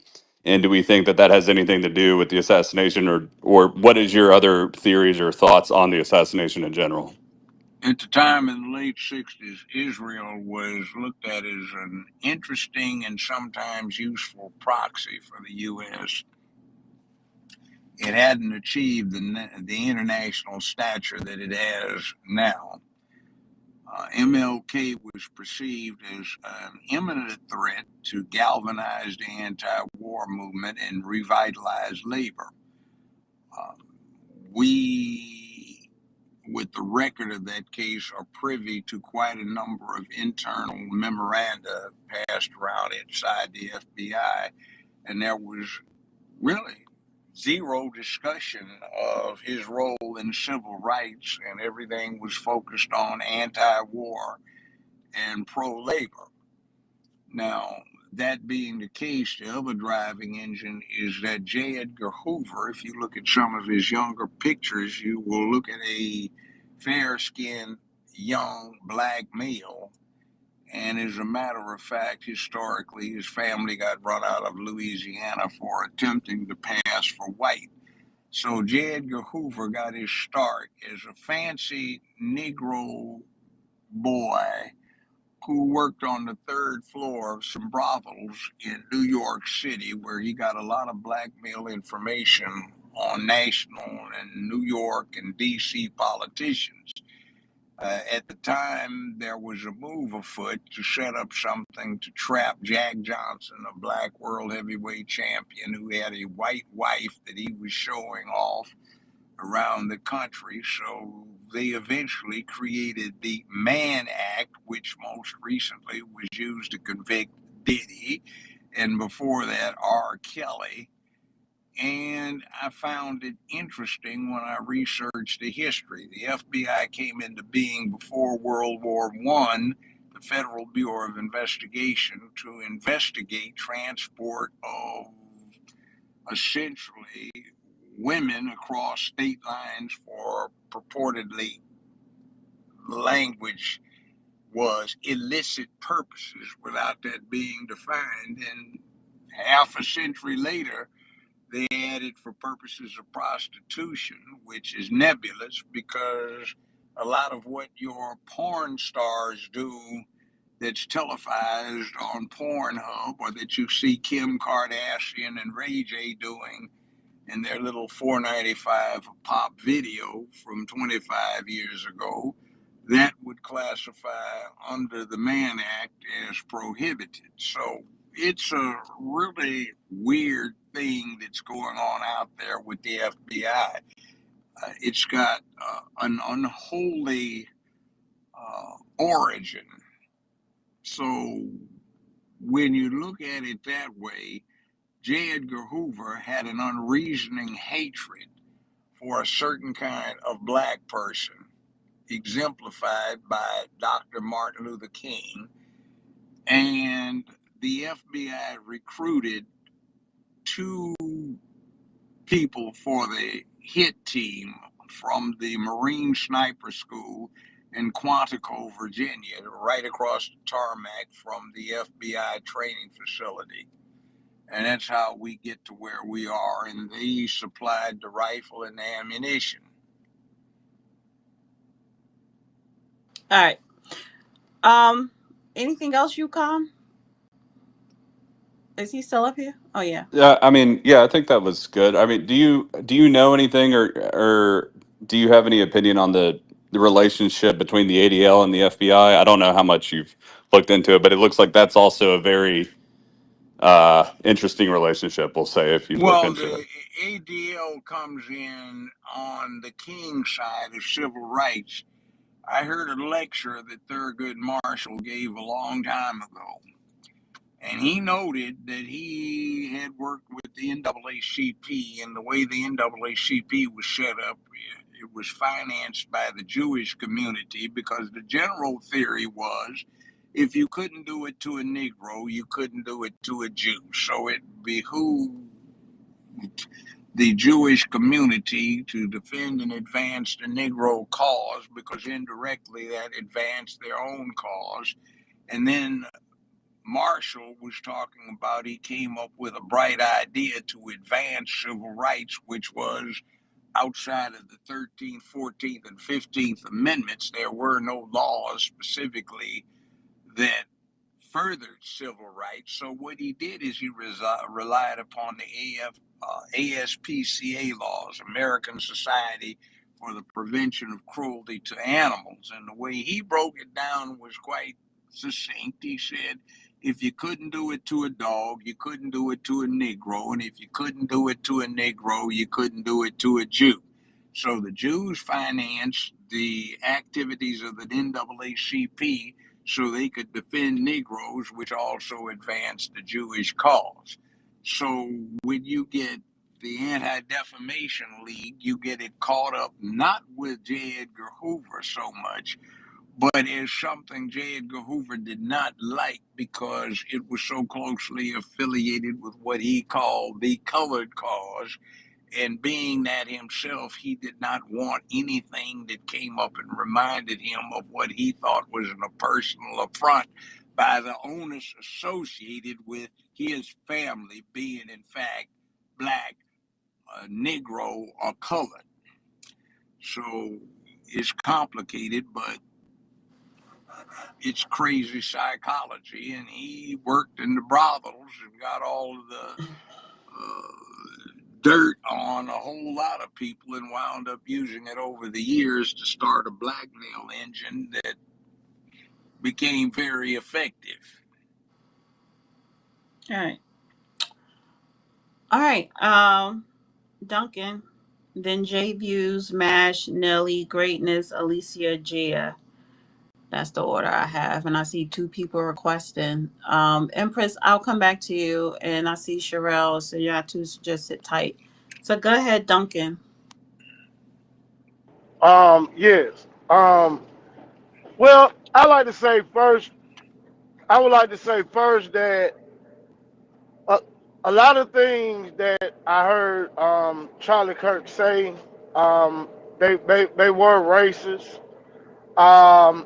I could give one example that was clearly racist to me. When he spoke on how he would be nervous if a black pilot was flying, and that kind of put me in mind of William Shockley, who went around on TV talking about the low IQ of black people. It is also kind of shocking, being that one of the best, like the best pilots in the history of the Army, of the U.S. Army, was the Tuskegee Airmen. So for him to say that was like blatantly racist. The fact that people are not willing to deal with that, I don't know why they don't want to deal with it. I don't want to even make no assumptions on why they don't want to deal with Charlie Kirk's racism. And I think the hate that he spread it, ended up coming to bite him in the rear end. Unfortunately, you know. Now, what I would like May to I see, ask, stop you for a second? How do you know he did that? how do I know he did what? What you say he did? Oh, I seen him. I seen Where the I did you seen see the him?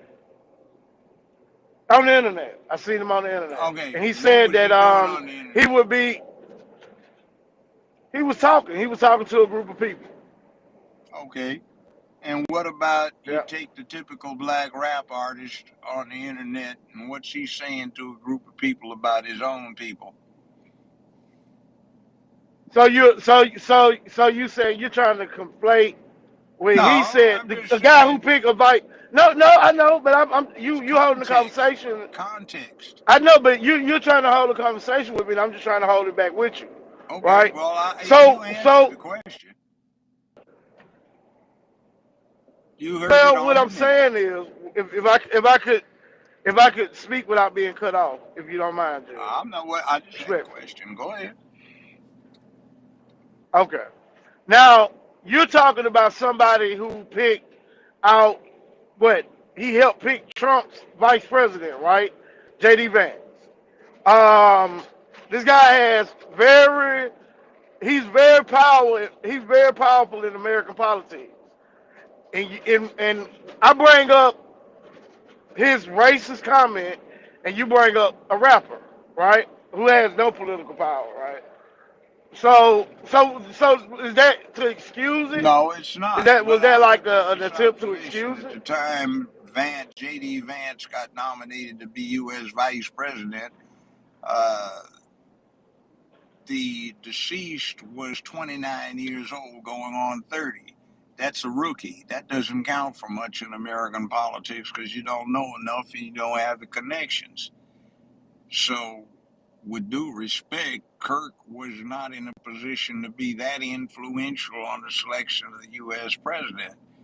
So, I mean, all of the above is what it is. But how about somebody that calls black folk roaches, rodents, animals, needing to be put in zoos? That was your last president, Joe Biden. I heard him say that Yeah, personally. I never said I supported Joe No, Biden I at know, but all. I'm just saying it's all to be taken into context and relevant. So the problem is that there are some pretty good young black men who liked him, and they wouldn't exactly be suspect when it comes to being race conscious. So, I mean, everybody's not perfect.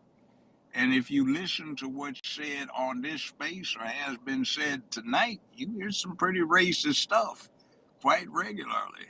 Hmm. So, I mean, it's a human characteristic to deal with xenophobia. In other words, dislike or reluctance to accept what's different. That's a human Well, I'm characteristic. saying government sanctioned atrocities like slavery and Jim Crow. I wouldn't water that down to Well, yeah, xenophobia, but the right? problem What, is that's universal in humanity. There is no place on the planet Earth, no culture on this planet that has not been actively involved in the institution of slavery, at least at some small point in the last several hundred years. You can't name one.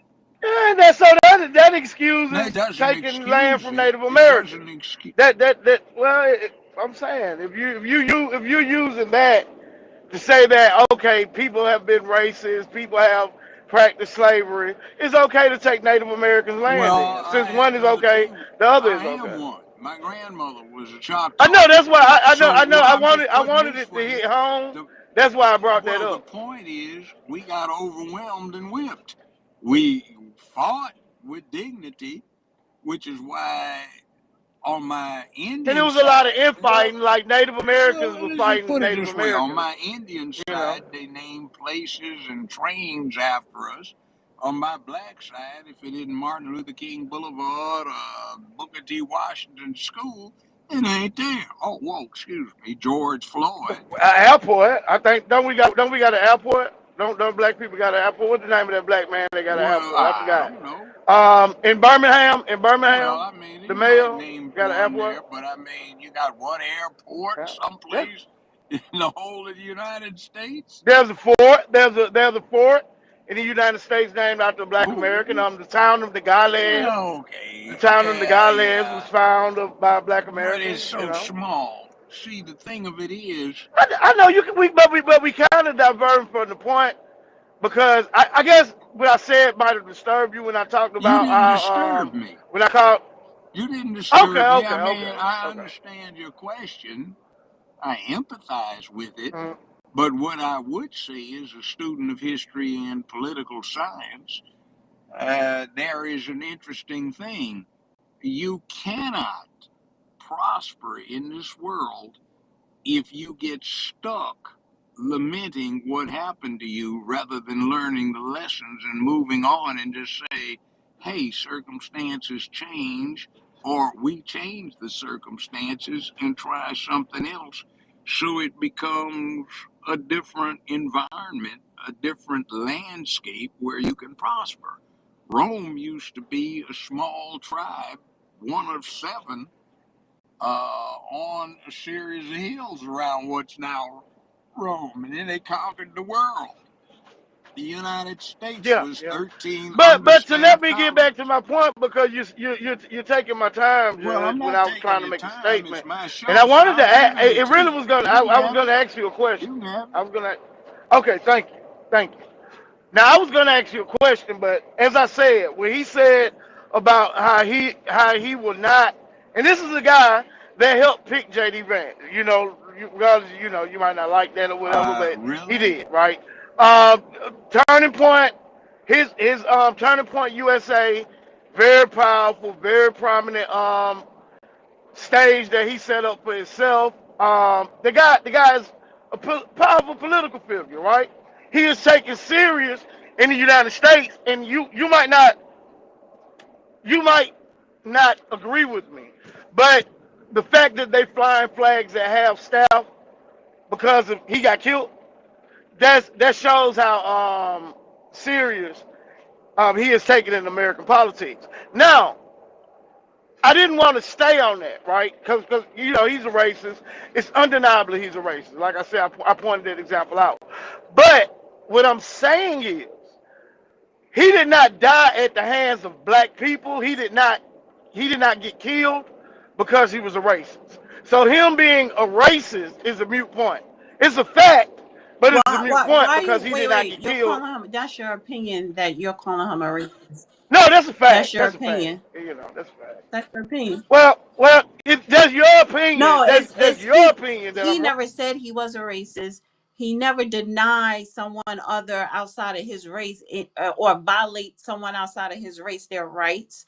So if you want to call someone a racist, that is your opinion because you have no facts. Now you may disagree with what he said, or be misinformed. That's fine. But you calling him a racist, no, that is your opinion. That is not a fact. So I don't want people coming up here stating something that's their opinion as if it's a fact. If you Dana, think I he think is, then you think he is, That's well Duncan, and put, that's your Dana. prerogative. No, and I'm not trying to persuade you to think otherwise. If you think he is, that's what you think he is. I But think don't that say That's a Dunk, that's what. point. Dana, I That's a think point. No, I Duncan want Duncan to finish up so I can get to the other speaker. So go ahead, Duncan. visited by the Holy Spirit, and they told him that God told him that he makes the only right decisions. That's why he said that. He knows the truth, right, Duncan? It's probably a W mute, but go ahead. I want Duncan to finish what he was saying. That was a good point, Yeah, Dana. Go ahead. I'm just saying if a guy and it's recorded, the footage is out there. He said that he does not feel comfortable. He think a black person is not capable of being a pilot. And like I said, the Tuskegee Airmen were great pilots. So that's right. That's a racist That's not That's what a, he statement. well, said. He okay. Now, meant yeah, how Let they me were wait. chosen. He's Stop, saying they're stop, being stop, stop. chosen. First of all, stay the fuck on your mics. Like, don't start. And this is why I told you, Peter, stop bringing people up. If I didn't bring them up, just stop. I didn't bring anybody else up. Yes, you did, because I didn't bring up Judge Sauer for the second time. You did. I did that before you told me not to bring him up. I don't care okay. because you're not Well, even let's looking. You're not. correct it. I Let don't care. let Just let let, let let's don't touch correct the the error and buttons. move So on. let me Let's finish what I correct the was saying, error and and move I on. need everybody to stay on their mic. Okay. So Now what let's he's go and I back remember him, to Duncan, what we're saying doing. that. Hold on, let me say something. Duncan, I remember him saying that, and that was a bigoted remark. But we've all said things that were bigoted or that was prejudice. We all have. So for me, is it? And first of all, I don't agree with him with a lot of stuff he says, especially on that hmm comment, because I heard him say that on his show. But the fact is that is it only black people? Are we the only ones that get a pass for saying something prejudiced against another group? You get what I'm saying? Well, I get what you're saying on that, right? But for someone to be taken serious in the political arena in the United States to say something, and I'm gonna choose your word because the word I'm using that he's a white supremacist makes y'all uncomfortable. I use the word bigoted, right? For someone to say something bigoted like that, right, and be taken serious in politics, to me is dangerous, right? But I want to go back to my point of saying that it's a mute point. His race, his bigoted beliefs is not why he got killed. A lot of things he said, some things he said, I did agree with about the importance of family, two-parent families, about how the LGBTQ is having too much power in this country. Feminism. I agree with some of the things he said, right?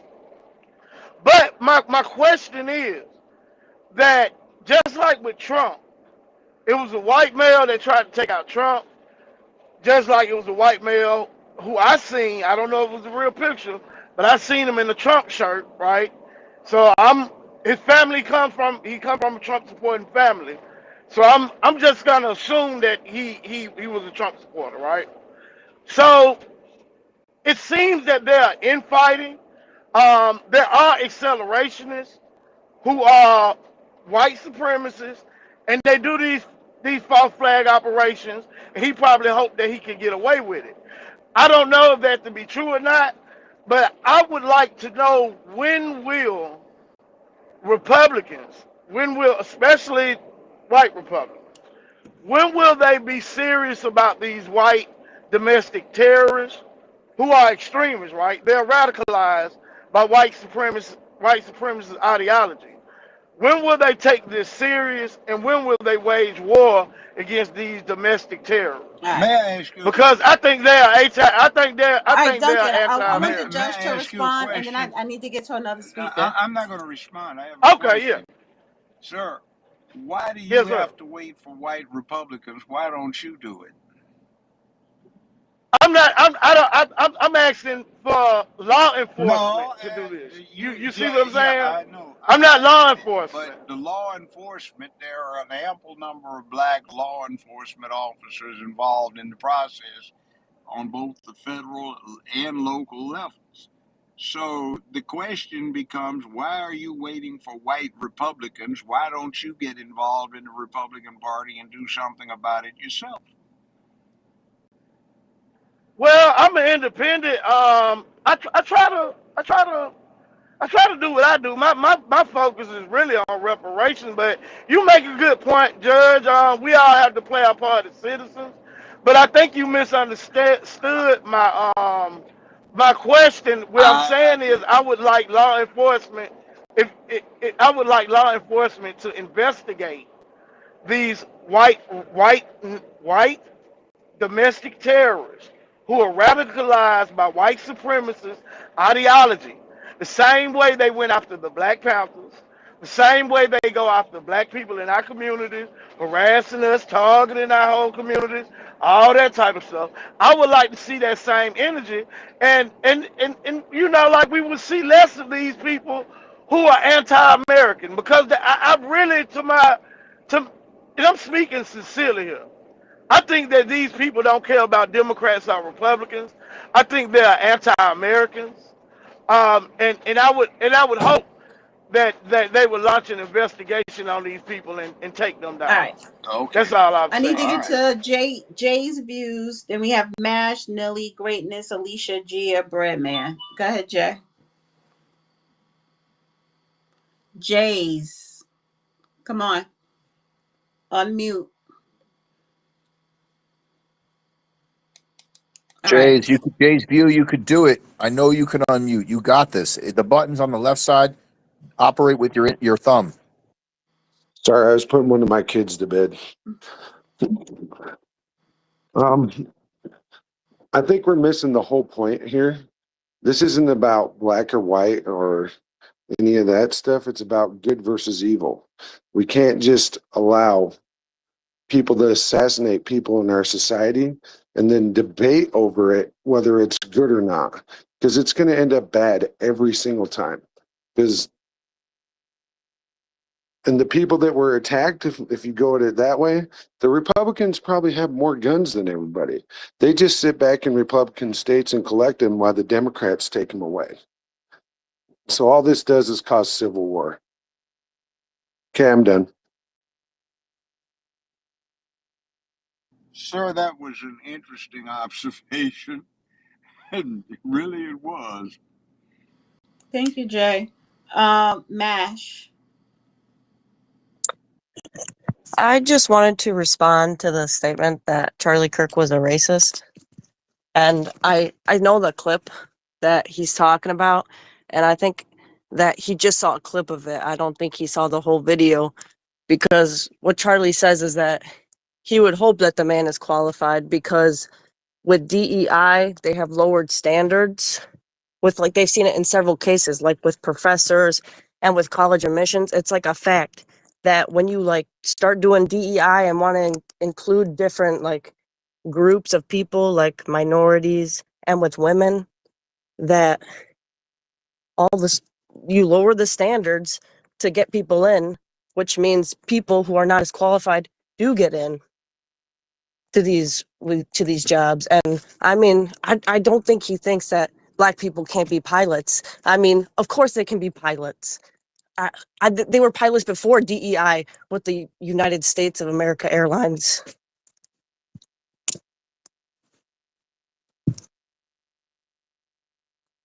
And he called a little black girl, he called her a beautiful angel in front of her mother. And I don't think that's racist. That's spreading love. Appreciate your submission, Mash. Anything else, Mash?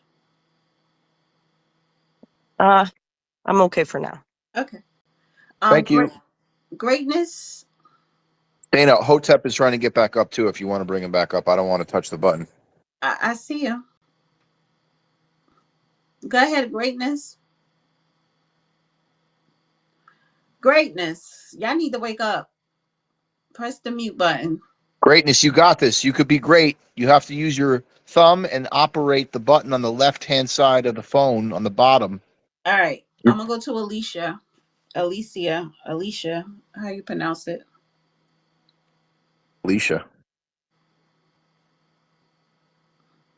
Alicia, you're up. Alicia for America. We want to Going hear from once, you. going once, going twice, going three times. All right, Gia, you're up. Okay. Thank you for letting me up. Hello, Judge. Thank you for your time. So my question is, if you can, when it comes to the topic of, um, I guess, an originalist You guys, can you hear me perspective. now? This is Alicia. Yeah, but now Gia's Sorry, speaking, my so mic just sit tight. was screen. I was clicking the You mute could go button and after it cut me Gia, off Alicia. too quickly. No, just mute up. Go ahead, Gia. Okay, so Judge, I want to kind of get your perspective in terms of maybe the originalist intent when it comes to the conversation of foundational Black Americans within the Constitution, and what do you think that it would look like in terms of a discrimination case on the basis of not necessarily race, but a discrimination case on the basis of ancestry or lineage. I'm based out here in California, and for us, we can only and the conversation of ancestry has only been done in the context of talking about Native Americans, but not necessarily foundational Black Americans. Do you think that there's like an opening with more of an originalist argument when it comes to kind of testing a theory of foundational Black Americans being a protected lineage class from like a discrimination kind of context? Don't get this wrong, but the fundamental question is why should it be a protected class? And by the way, it was brought up 55 years ago. We talked about it at UCLA, USC, Cal State LA, LA City College, all of these places. It was a topic of conversation and explored at great length, so it's not new. I was there. I was a student in the 60s, graduated class of 69 from UCLA. But interesting question. I know that the conversations may have been had, but in terms of the research that I've been doing, I have not seen a case where a case has ever tested that specifically.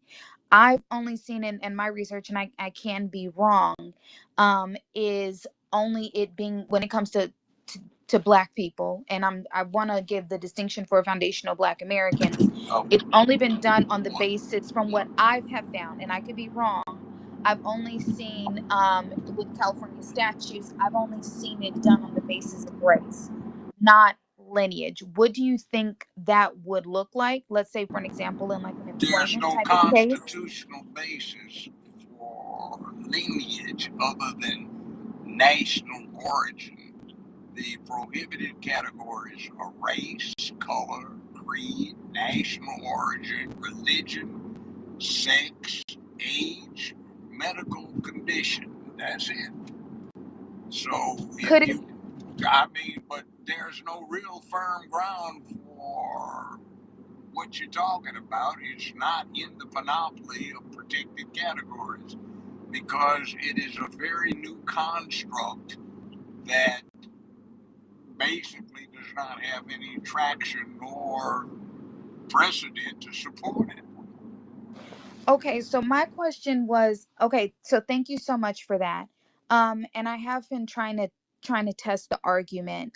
Even when Judge Barrett was out here, asked her with her Trump versus Casa opinion, and how I think it kind of gives a little or greases the wheels a little bit for that opening of how she structured the 14th Amendment being from an originalist standpoint being based on the babies of slaves. So I'm trying to say with the Trump versus Casa recent opinion, trying to anchor onto that to be able to make the argument. It would be a test argument and it would be a test case, but what I guess what does that look like in terms of being launched like into a legal lexicon for the first time? This way. Let's put it this way. It's been 100 years since there have been children of slaves floating Hmm. around. And that's kind of an obsolete category because human lifespan being what it is, everybody who was involved has been long dead.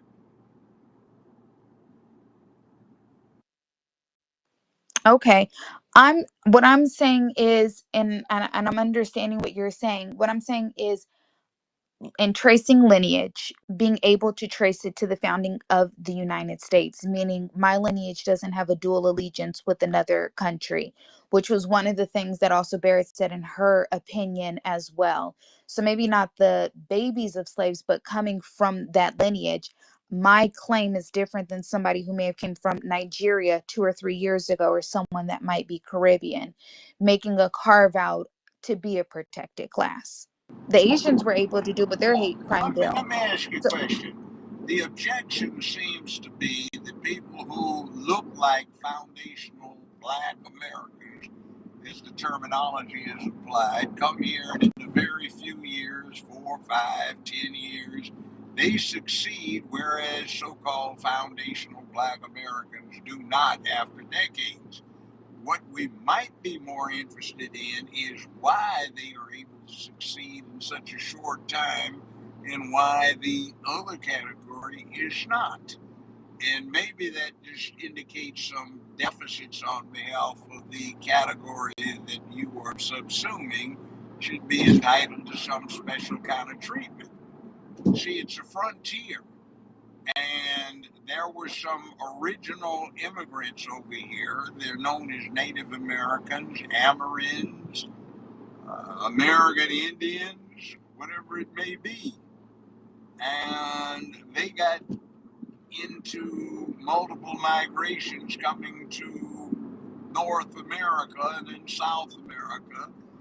And in each migration, there was a subsuming of the people that had already got here, and there were vicious wars and all sorts of other things going on, or fights, and people got displaced, moved out, exterminated, you name it. That's the way humanity has been working. So uh, it's one group seems not to be able to overcome that kind of past, and yet is concerned about others who come in that look like them and can.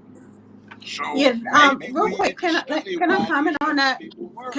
Can I comment on that? That's a false narrative that's floating around. That's Well, not proven and that's not true, and the data doesn't even hold for that. So when people say, well, they come here and they succeed, no, they don't. The majority, they come here and they're basically on average middle class. Now the ones that may you may see them in Harvard or Princeton, those are the elites that will be considered the top elites from their country. That's why they're able to come here and afford a Harvard. But you're comparing them to the top black foundational black American elites. So you're talking about a small pool, but overall in general they do not outperform native black Americans. That's just a false narrative. I Well, don't Dana, recall saying anything in terms of outperforming. What No, I'm saying is I'm have talking the to the judge. okay. I'm well, responding to what you the and I judge is saying. disagree on some of this data, but the main problem is I find it an anathema for anybody to continuously rely upon being a victim of anything and anybody, because the way not to be a victim is to stand up to it, or you have an option, which is dying. So you can I Judge, exercise I've I that got, never choice. said anything in terms of being a victim, Judge. I I'm not am talking arguing about you, for ma'am. This is okay. me and Dana. We have this and Okay. Judge, I've ongoing heard a lot about disagreement. this as well in different spaces. I've heard a lot of the answers center around generational trauma, which is embedded in the DNA, and that generational trauma from being a victim of slavery is a hindrance for people to be able to succeed. What do you think about that? I'm arguing for a Yeah, I legal want let status. I Gia want to Yeah, be don't finish clear. her worry. point. Let kill Gia for finish it her won't point, help you please. to belabor that point because it doesn't do anything for your circumstances. Look at all of the people that went through World War II, World War One, Korea, Vietnam, the Middle East. See, that is the condition of humanity since we've been here. Saber-toothed cats, tigers, lions, panthers, leopards, jaguar, All a right, lot of let Gia stuff finish ate what she us. was saying. So the thing is, overcome adversity. Quit being overcome by adversity. If you Yeah, get I don't know what the overcome hell by Peter was just adversity, saying. something Like, will eat you up. Judge, let No, Judge, Dave, this is a real let point. Gia finish what she was saying. Yeah, well, okay, never mind. Never mind. Yeah, please don't respond to Peter. Just go ahead, Gia. Okay. I do just want to set the record straight. I don't have a quote unquote victim's mindset. And I know that you may have not specifically been referring to me. What I've been advocating for is specifically the delineation, and the point being to that to be able to have a specific legal status, which is different, to be able to, when it comes to representation, when it comes to being able to of just being able to have different demographics and understanding different data points better. Having that distinction, I think, is a value. And going back to the same case of affirmative action, that also kind of undermines affirmative action as it stands today, because if you take foundational Black Americans out of the question or out of the equation for affirmative action, it essentially implodes on itself. So that's essentially what I've been trying to get to, or the net of my point or my argument. But thank you so much, Judge, for your time. I think you've answered so much of my questions, and happy to have learned. It's kind of like that situation with what we call now mixed. It used to be you had one drop, you were black. Now you get a whole bunch of drops, but you have a little of the other, you're mixed. See, it's a modification of viewpoint. And Dana, I've literally heard that argument ad nauseum like a million times in other spaces that the DNA actually holds the trauma. I don't buy it, but I'm Who did you repeating hear what that argument from? many FBA spaces, Lloyd Kelly space, another woman Yeah, named okay. Ishmael. Did they quote it from someone? Because the person, Dr. Joy DeGruy, she has written plenty of books and she is certified. She, when you talk about the psychology of slavery, I forgot the name of her. Post-traumatic slave Yes, yes, syndrome. post-traumatic slave syndrome.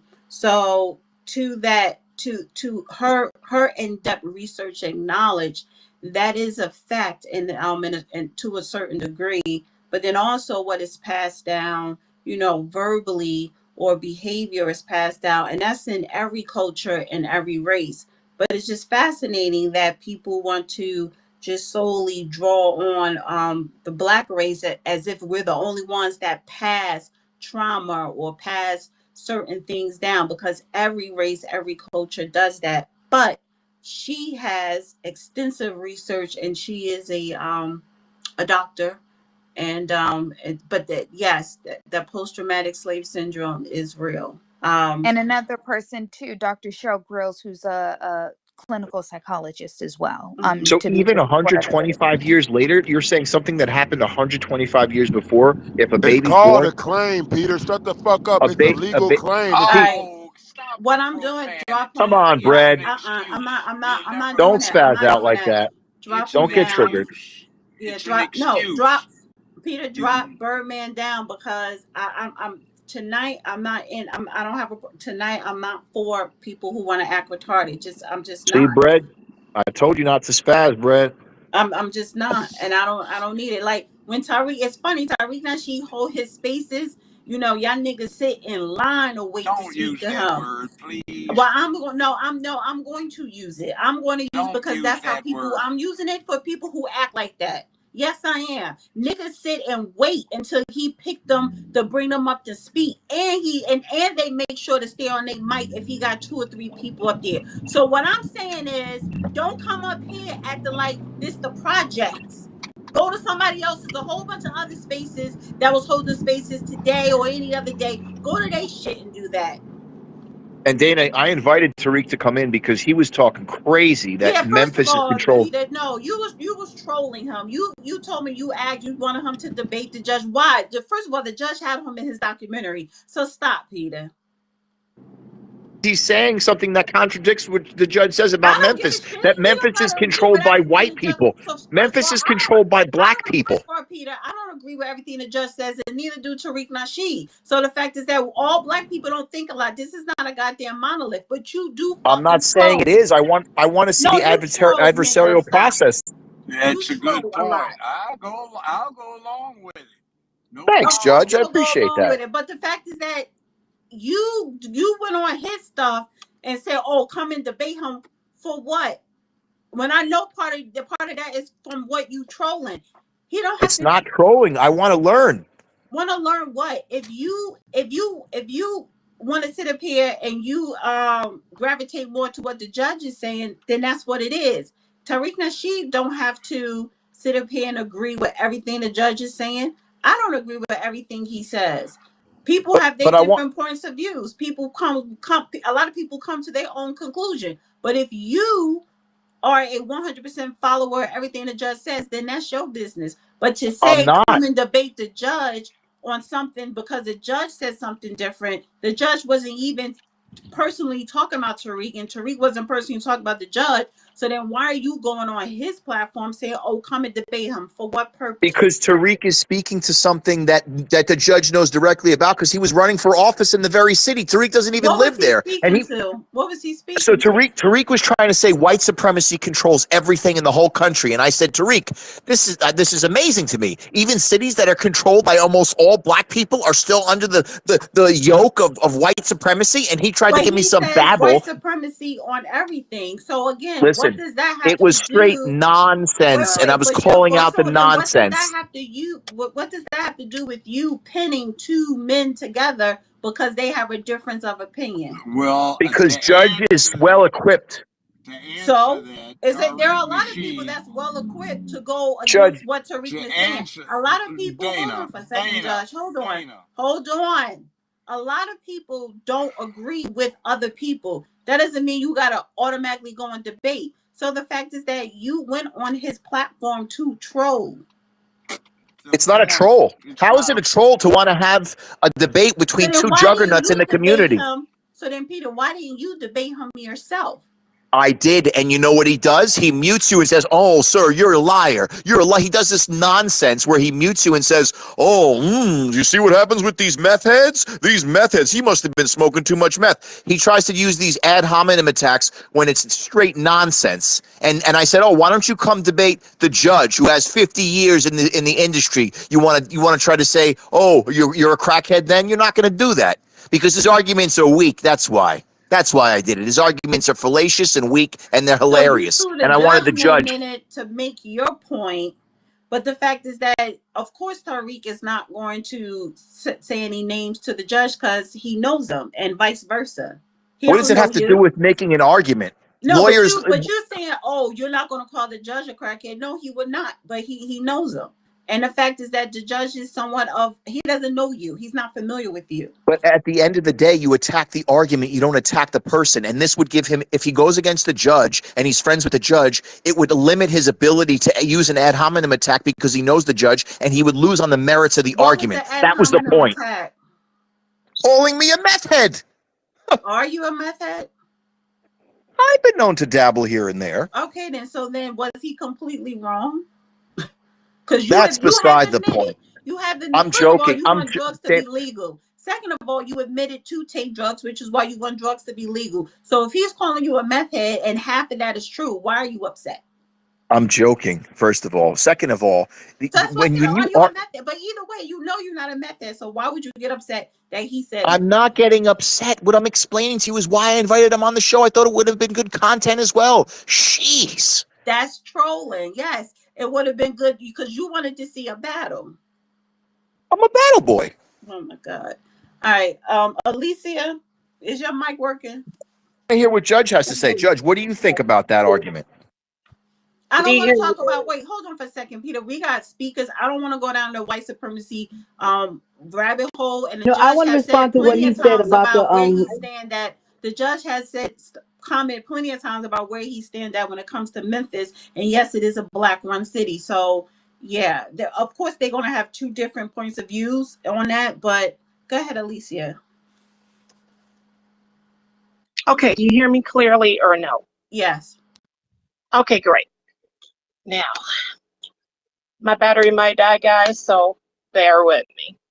Charlie Kirk, quite possibly, was the only civil rights leader I've ever seen in my generation because he was always civil, okay, always truthful, and always stood for all of our rights. Now, he wasn't fraudulent like the Tariq Nasheeds of the world, the MLKs, the apostate, fake pimp preacher, Jack Led, Nick Rose, who run their mouths claiming to be for reparations and civil rights. But see, MLK was a um, adulteress and a woman beater and a Marxist. He was two-faced and fork-tongued like Tariq Nasheed. Now, Charlie Kirk actually walked what he preached. And he went into the lion's den of liberal universities, reaching the young people. The only man I think who was black that could stand with Charlie Kirk would be Kevin Samuels, because he lived in truth too. He exposed feminism, the toxic black woman culture that's running black America. Now, lastly, I would say, um, yeah, I, let's say, applaud the sister who came up and said when he spoke about DEI, he wasn't being racist, he was being honest. He said he hopes black pilots are qualified due to their being hired based on their color as opposed to merit and the standards being lowered. So I just can't stand how Negroes are so disingenuous and hearing the truth about themselves is always a cry and a plea. Oh, he's racist when they're not freaking racist. Is a crying shame, and I land there. All right. Butterbutt, and then I'm gonna swing to Judge Sarah, Duncan, Empress, and then I gotta bring up Xander. Xander, I don't know. I think you're having a bad connection because you've been up several times but dropped down. So go ahead, Butterbutt. Unless are you a troll? Uh, Butterbutt, you got to unmute and say something, or else you're going to get toast. You're going to go to the gulag. We're going to gulag you. We're All going to right. put you. All right, see ya. You could drop stinky butt down. Go ahead, Sarah. Duncan, Empress. Oh no, It's I'm my sorry. turn. No. I'm sorry. I never went to Sam. Sam never spoke, and I didn't write your name down again. Go ahead, Sam. Then Sarah. Then Duncan. Then Empress. Hey, how you guys doing? How you doing? How Judge? How are you? I wanted Hi. to I wanted to ask. I hope you guys can hear me good. I was actually there for the space where Peter had a little conversation with Tariq, but I wanted to ask something about that regardless, because that space was overall about empathy for Kirk. And me and my friends were talking, and I was trying to make an argument for or say, at the very least, wouldn't it be wise FBA as a movement to show some sort of empathy or remorse, just n- not even if they feel it or not, more so just to represent a standard of morality. That way, later when the argument for reparation is made, you could show some sort of consistency and value of empathy and certain morals. You get what I'm saying? That was for the judge. Go ahead. Judge, are you there? I can't hear you. Judge, did you hear Sam? He asked about empathy. Wouldn't it be wise for FBAs to show empathy rather than to gloat? And Well, not necessarily just rather than to go, but let's say represent a stance that is consistent with empathy and remorse, That way, later when the argument is made for reparations, you could show a moral consistency. Whereas if you don't prioritize or value it in this context, it seems hypocritical later when you make an argument for something like I reparation, think something's which wrong is with the judge audio. foundational. Judge, you probably want to have to drop down and come back up because we can't hear you and I don't see anything moving. I've been having a hard time hearing Peter as well. He's been cutting out like this whole time. Maybe you should drop down.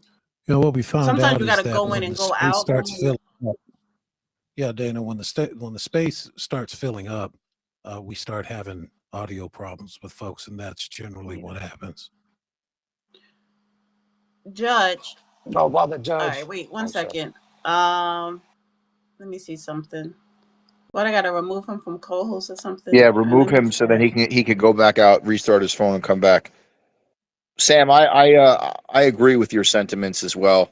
I think it is short sighted to do otherwise, but hey, listen, it is what it is. Well, also, I was gonna push back on that statement you made earlier about the effects of slavery within 125 years. That's not too long. People's grandparents would have effectively been slaves. And so even though let's say that the grandchildren didn't experience it, they're raised and have been taught different things based on someone who has experienced it. And it could have a long-term definitely effect. And it's not just slavery. There's also years and years of Jim Crow post-slavery that had also terrible effects. Yeah, Judge, I sent you a So co-host link. Did you get it? And can you hear us? So, Sam, you would assert a baby today would have that generational trauma, then that post traumatic slave syndrome. not necessarily a baby. A baby is neutral, has no way to represent what it's feeling or understanding of what it's feeling.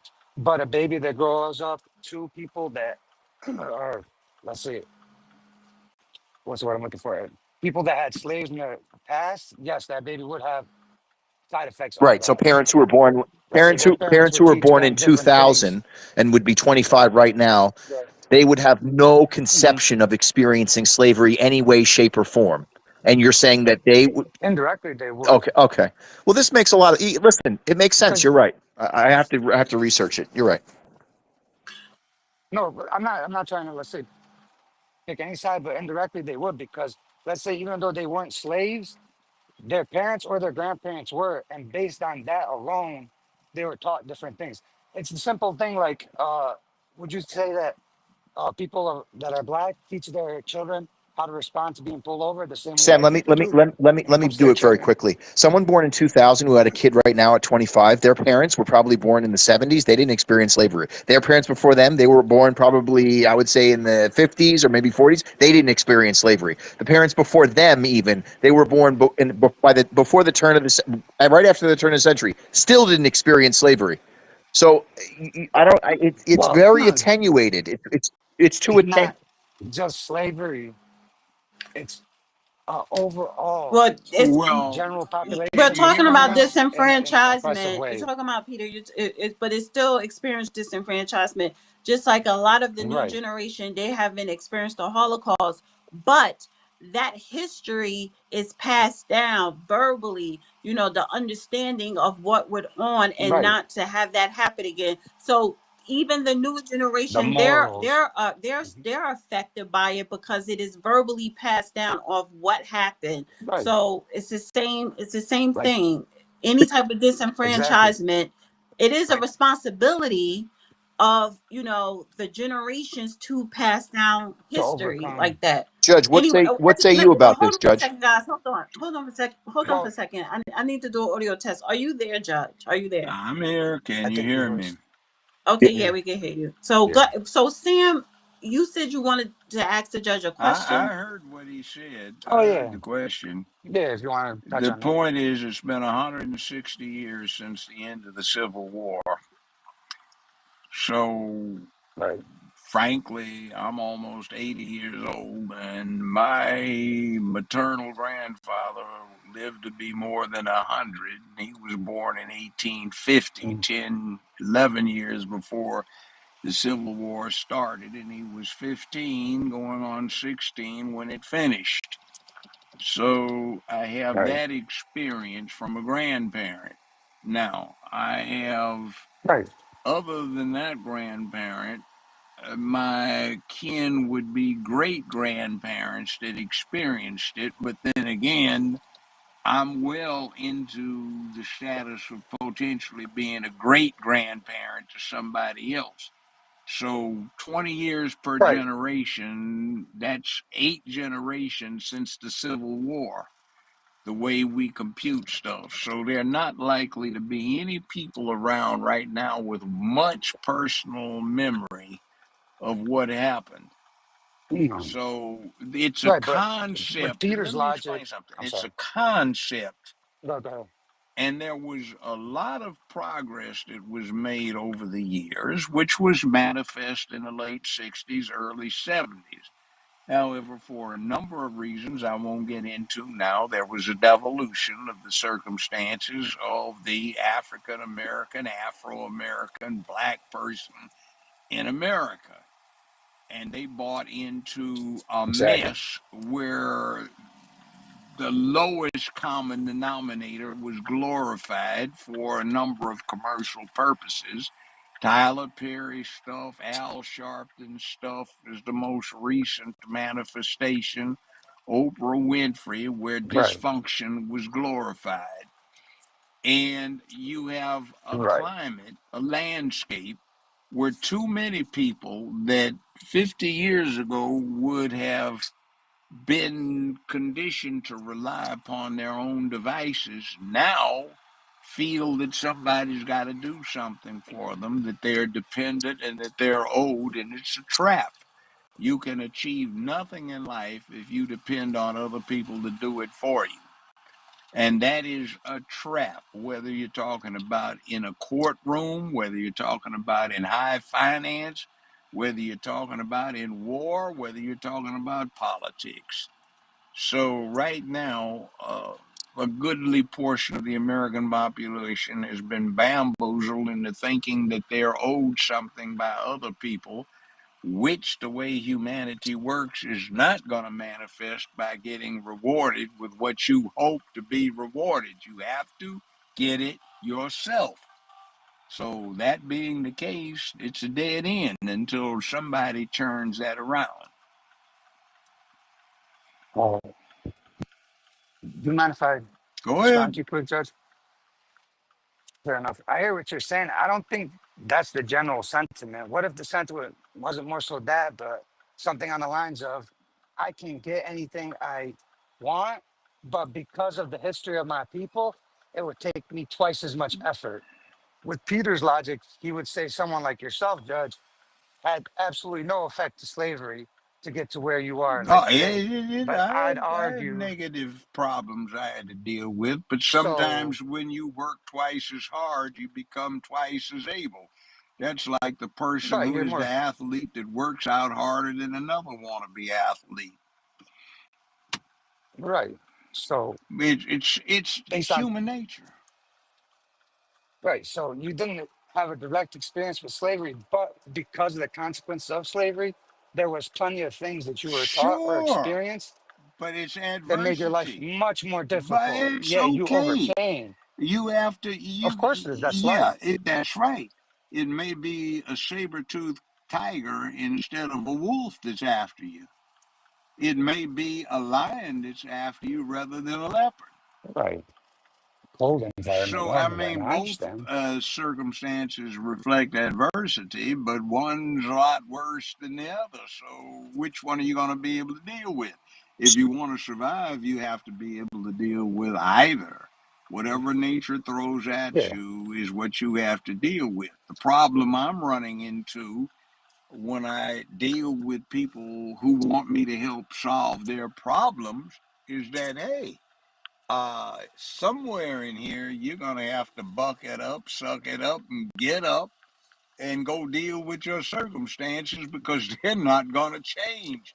People just don't say, oh, I've been bad, so I'm going to make it all right. I am going to send in the fairy godmother and she's going to wave a magic wand and everything's going to be good for you. It doesn't work like So, that. Judge, the point is, can you rely Mark, upon post-traumatic slave syndrome to then say your group, which is what you said earlier, your group is No. Right. Nobody Yes. gives No, a damn. nobody's saying Nobody that. gives a damn. Really.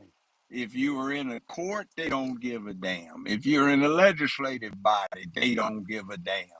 Now, some charlatans who want Absolutely to not. get elected will tell you they do, but they don't do anything once they get elected because you don't count. Thank you, If you Judge. think That's where that I was That's way, going with it. politics. That was my point. nobody gives a damn about you. You can't vest consequences because you self define as inept, unable, incompetent, and unable to do what is necessary to vest consequences. Even in the comments here, there's a Smart person people. saying trauma is passed down in DNA. Oh, it's not passed Well, down in here's the I thing. DNA. So No, disagree with it's that. not. here's the thing. Too Yeah, good. it can be.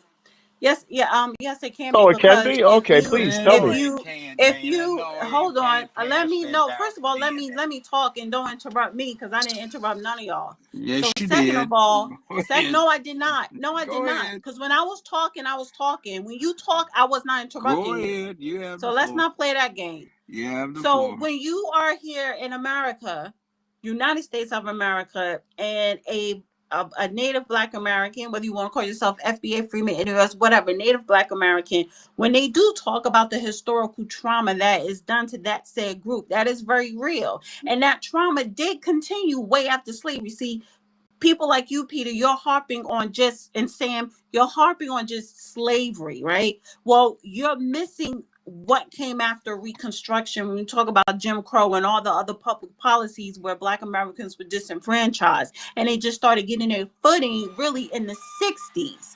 And if you go to any, you're going to have to mute. All that, I don't know what the hell you got going on in the background, Sam, but you want to have to mute up. If you go to any other country, whether it's Italy, whether it's Gaza, whether it's Iran, Iraq, whether it's Australia, you any country, pick a country in Africa, you go to any country, and it's the same thing. There's a group, tribe, race, ethnicity that has been disenfranchised, and they would tell you the same thing.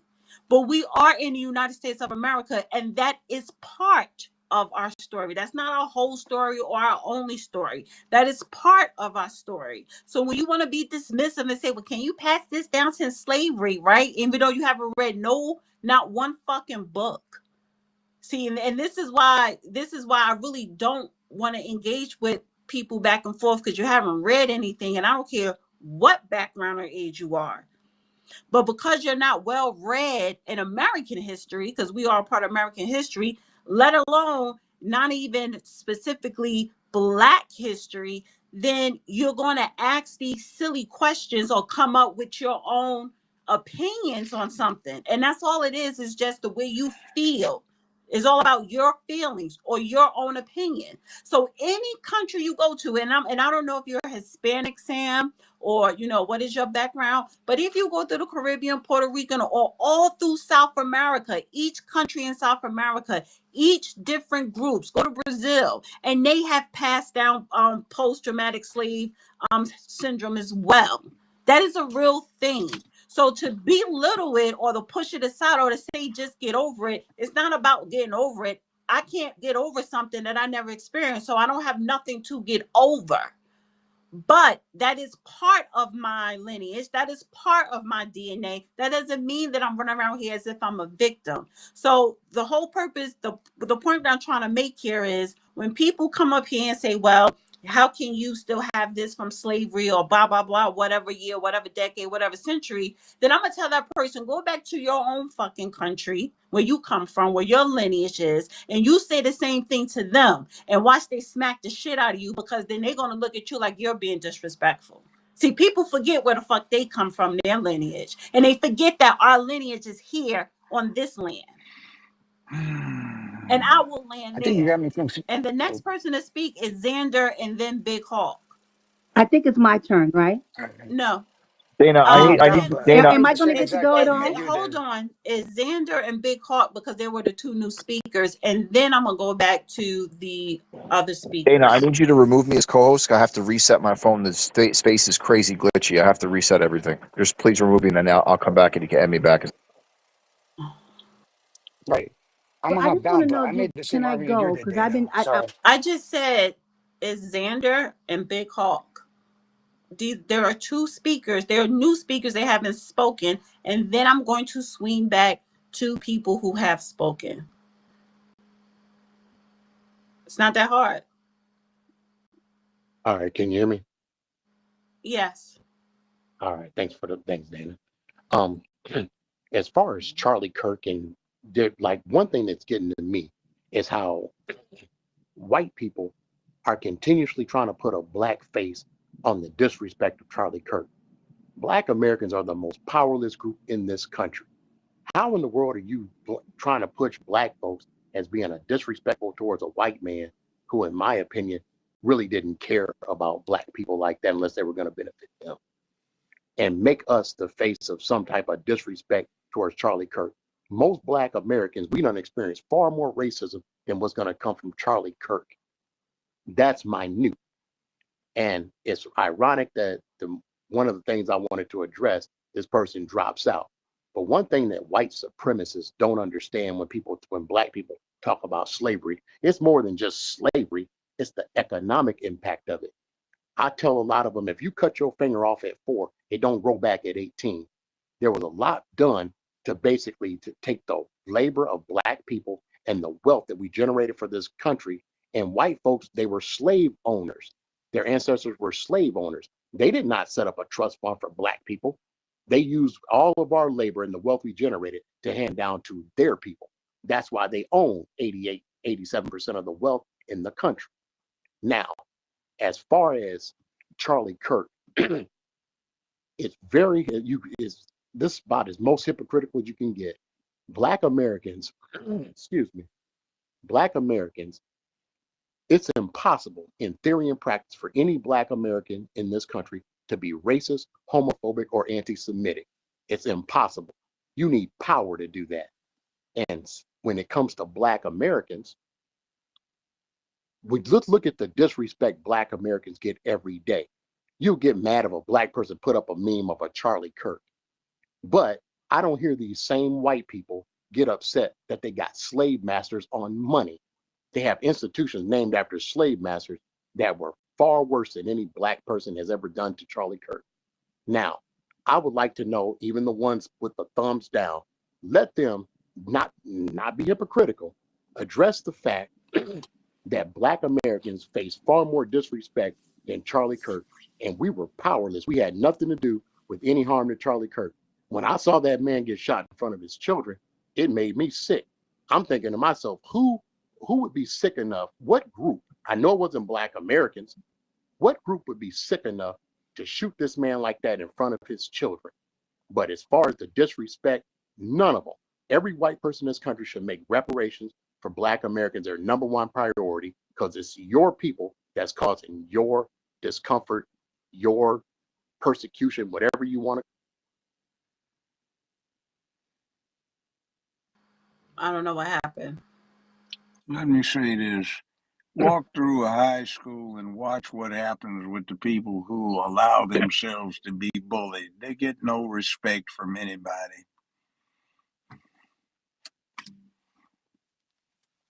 Could you hear me?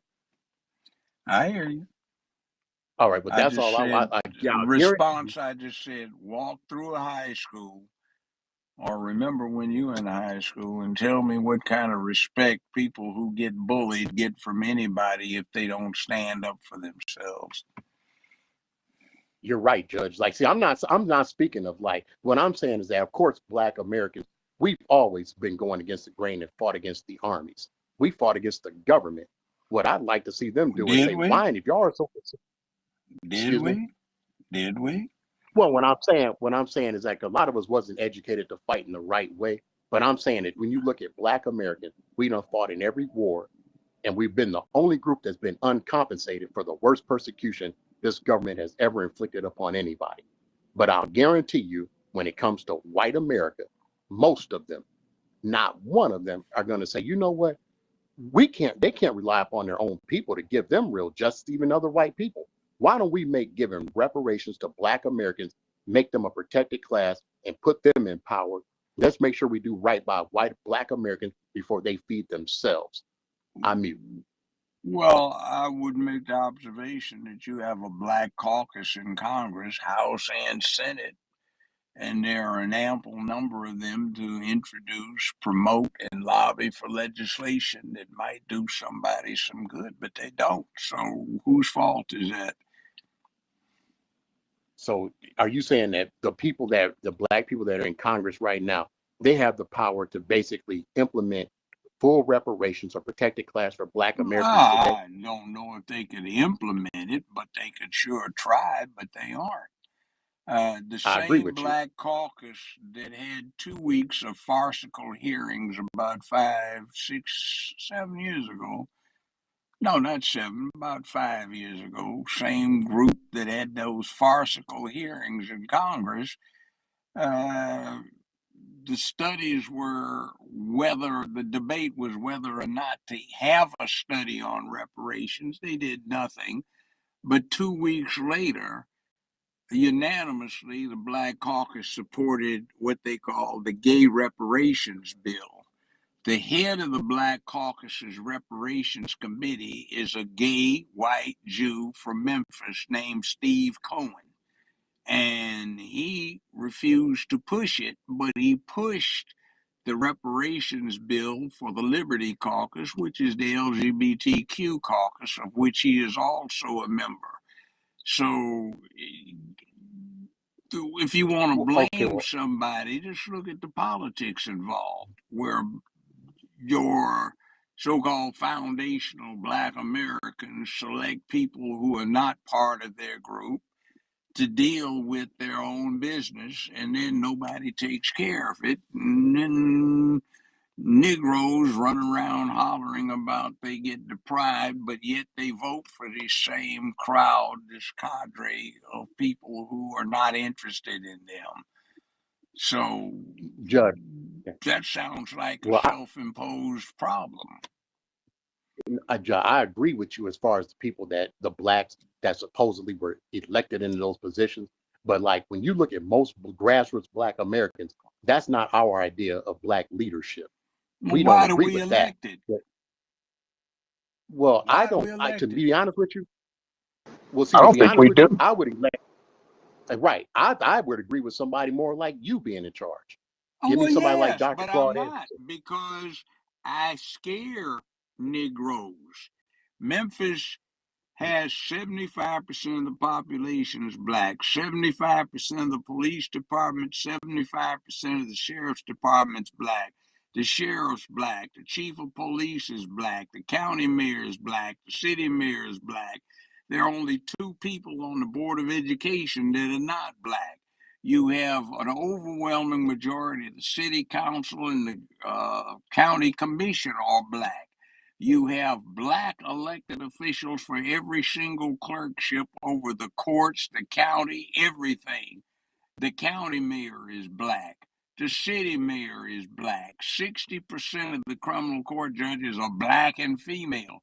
75% Oh, of the grand jury is black. 75% of oh, the jury pool is black. And then people have the nerve to call this white supremacy? What the devil? Yes. but Yes. what I'm How saying, does Yes. it what I'm White feel? saying is, supremacy. do that do all Or of these black can the people you people name, do please they have a stay on black their agenda? mic? The people please stay on your mic. But what I do know, since I've been here for 50 some years and I used to represent the grandparents of some of the local current actors, I know there's some sleazy ass, low down, backstabbing crooks who are so deep off into the rainbow cult that that's what they're in to get elected for, and they rely upon the fact that they look colored so that they can get the colored folk to put them in office so they can push their new ethnic group, which is rainbow rather than black. Yeah, that's what's Okay, well, going Judge, on. here's That's their choice, but I mean, that's the well this reality. well I guess a better question. How many of these black people have a black agenda? That's mainly what I'm Well, trying to say. then, how did they get elected by a 75% black constituency over and over and over again? Or you get a gay white Jew whose name is Steve Cohen, whose landmark legislation over 19 years is a binding resolution that requires that the congressional cafeteria use only paper straws. And that's who a 75% black constituency for the 9th Congressional District, state of Tennessee, in Memphis, Tennessee, elects so that person can become head of the Black Caucus's Reparations Committee. Isn't that a shame? That's because corruption, but that still doesn't negate. Oh, well, it's I universal. think I need everybody to please stay on your mic. All right. The So problem is Xander, it's can universal stupidity. I wanna finish up with Xander so I can move on to the next speakers. Are you done, Xander? Well, yeah. What I was saying is like what I would go back to a point I made earlier. No, like you'd have to be extremely ignorant or just a staunch anti-black white supremacist to not know for a fact that when it comes to black people suffering from slavery in this country, you have to understand that most of the time we've been in this country sharing it with white people. We were in chattel slavery, and notice that there's never been nothing done to remedy the economic situation, the economic impact that slavery has had on black Americans in this country. Well, I let mean, me make an observation. Since I've been dealing with this for 55 years here, to defend people, get them out of messes that they put themselves in. Sometimes the system put them in the mess, but they don't sit across the kitchen table to work with their children on their homework. They spend a whole lot of time paying attention to sports, specifically basketball, Tyler Perry, Oprah Winfrey. Instead of educating themselves, they talk foolishness, they get loud, profane, they get disrespectful when they're out. Their children have no manners. They don't respect themselves. The music is loud. They want to share it with somebody from 4 blocks away. They cuss all of the bloody doggone time when they're out in public. They act like heathens. They have pulpit pimps who exploit them from their place in the congregation to be able to take the money, and they think they're going to buy their way into heaven when they're going to hell for the wrong kind of behavior. So, what's going on? You have a situation where the city is almost totally black in terms of the people that are running it. And I've never seen a more crooked bunch of thieves in my entire life. What happened? can I? I think he cut out. Thank God I'll just say one interrupted. more thing. Black I'll just say Jesus one more thing, interrupted. and I want Judge to address this. As Judge Hold on. does I having don't an know. all black. Hold on for a second. I don't know who you are, Bless. Stop coming off your mic. The only reason why I didn't drop you because you did not curse. But stop coming off your mic. Um, I gotta go to And the. Dana, this is Yeah, why I wanted Tariq to come here, because look how much Judge was able to educate us on all these things. And Tariq wouldn't have been able to have the ammunition to go back because Judge has the facts on his side. Okay. all right. Let me ask So, this one question to Judge. well, like Xander, I don't know what's going on with the judge and his audio, but what is your question? Because I need to get to the other The speakers and question it's is, I running just late. all right, and after this, I'll mute. I asked the judge, does happen at all black Memphis, whatever, does that supersede if the government declared eminent domain? I mute. All right. I don't, Judge, are you still there? Because you went out. The audio went out. Judge, can you hear us? Can you speak? You're gonna have to take him off a co-host, and then he's gonna have to Hear come me? back up. Well, yeah, now we can hear you. Can you hear us? Okay. Yeah, I hear you. Did you hear Like, what else? Xander's last question? Uh, you Can can you repeat repeat the it again. question, Xander? Xander, please repeat your Yes. question because I need to move to the next Yes. speaker. Yeah. All right. Can you hear me? I hear you. Yes. Yeah, we All can right. hear you. Does having an all black whatever in Memphis, does that supersede eminent domain if the government decided to do it? I mute.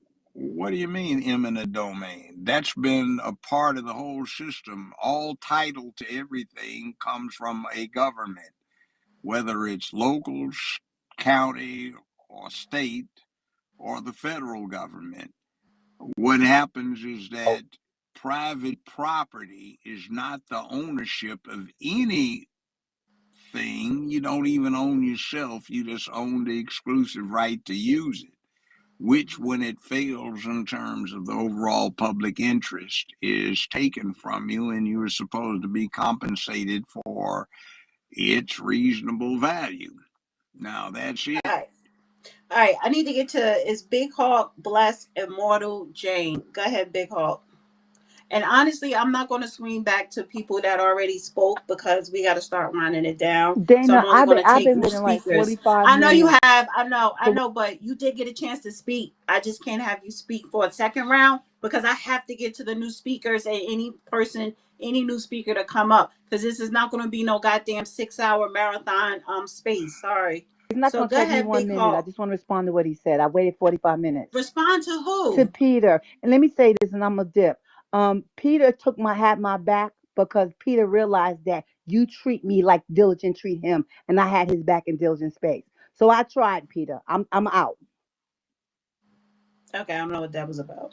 Go ahead, Big Hawk. That's funny. What up, Dana, Peter, and the Honorable Judge What up, Joe Hawk? Brown? What's up, man? Two things.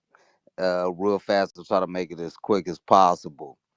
While I don't think that uh for the most part everybody kind of like weighs in on Charlie Kirk, and the man's not here to defend himself for the most part in a lot of things, but of course we've heard a lot of those sound bites and heard what he had to say. Kind of happens when you kind of toe the line, and then but I just wanted to say that Charlie Kirk is Charlie Kirk, but we got to look at the man that behind the people behind Charlie Kirk, and those the $1 billion industry or $1 billion donors that they're funding Charlie Kirk, and his message. So you know for lack of I just feel as though is more, if anyone should be blamed for what happened to him, I think it is those people, and why they had so many billions of dollars and they could not have this. It's not about protection, it's about protecting the American people. There's no one size fits all in this, you know what I'm saying. We have a duty to this country to protect this country, and I understand that. But to come at black people the way that he did is kind of a little bit. I know that black people have their issues in America, but we have to stop the disingenuousness about where black people have been and who put them in such a position to be so fucked up. So, but with that being said, we also got some data from a majority black city, Atlanta, and we took a look at some of the businesses there, and we got about 18,000 businesses controlled and ran, uh, but those who classify themselves as white, and 13,000 for those who classify themselves as under Black American, so or black. Um, so it's something wrong with those numbers right there. And we talk about who controls those cities, who's running those cities. We all know the representatives or the people that are elected officials don't do much when it comes to money. This country and this world worships money. You got to look at the people behind the representation, and that's follow the money.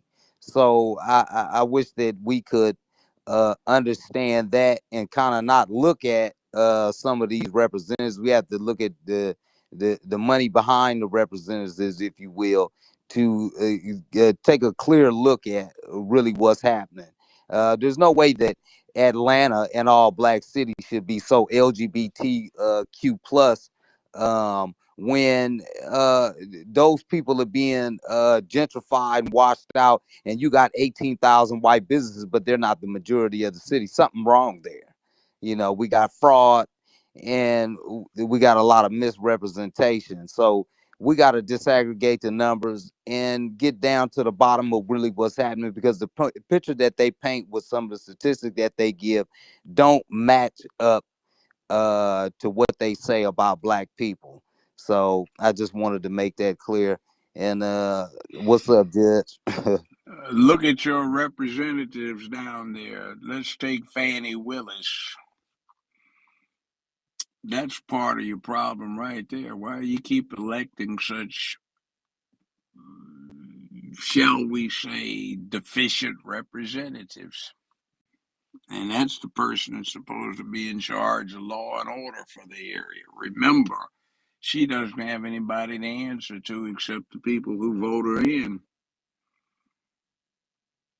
Judge, how do we get more blacks off the plantation of the Democrats? Well, that's the problem. They like it. It's crazy to me. It's I crazy know it's work. crazy. I don't believe that.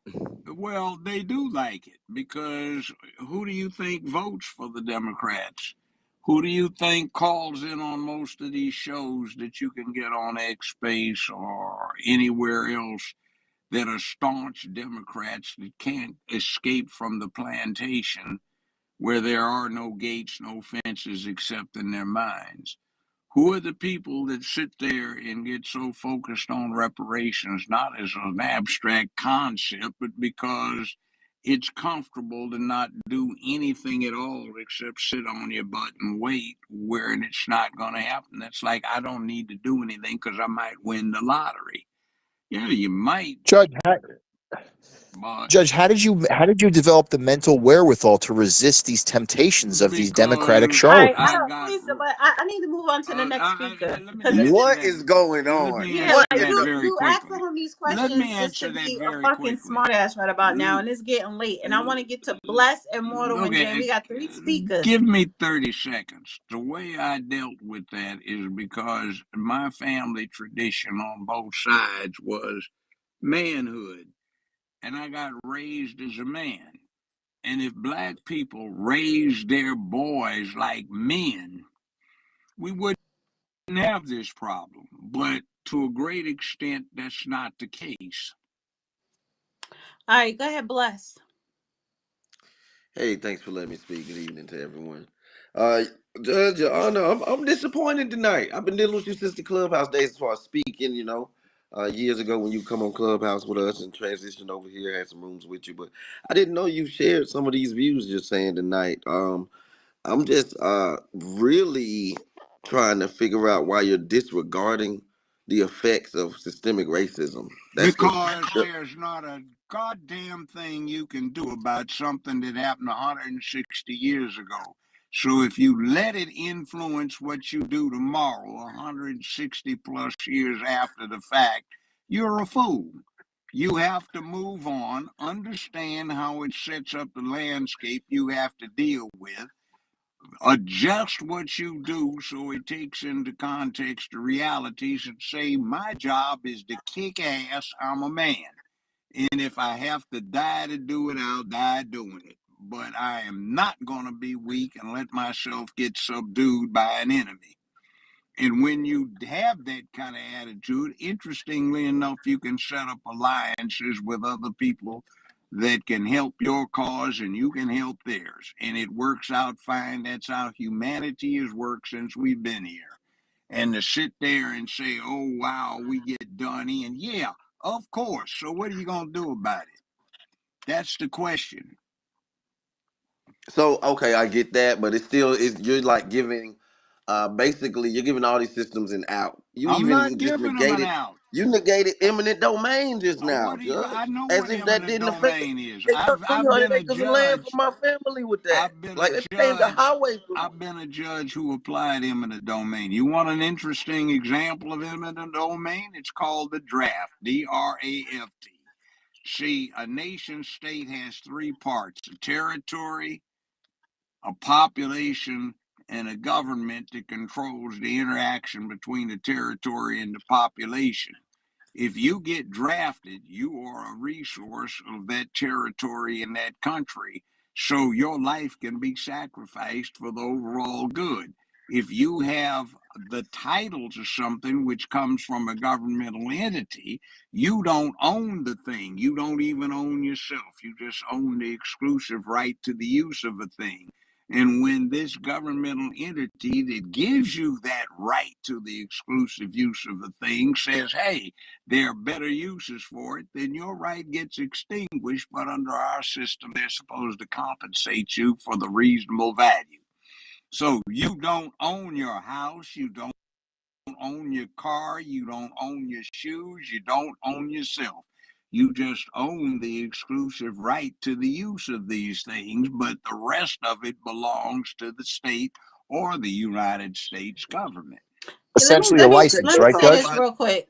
Intimate domain that really affects everyone. Is it wasn't that really affects everyone. Now there were certain public policies on a local level and to up to a certain point in the federal, but mainly on state level public policy that specifically disenfranchised Black Americans. But intimate domain that's like across the board. No, So the valuation of the land. They that gave but white here's people the but real intimate numbers domain and gave us pennies on the dollar. let me finish. Intimate domain is not just one thing. So yeah, intimate domain, depending on where you at, it could have been them taking your land if you have land, whether it's in Texas or Oklahoma or where have you. But if you go to the city, intimate domain, is where they may allow a corporation to come in and build their corporation on that land when it could be something for the community. So hold on.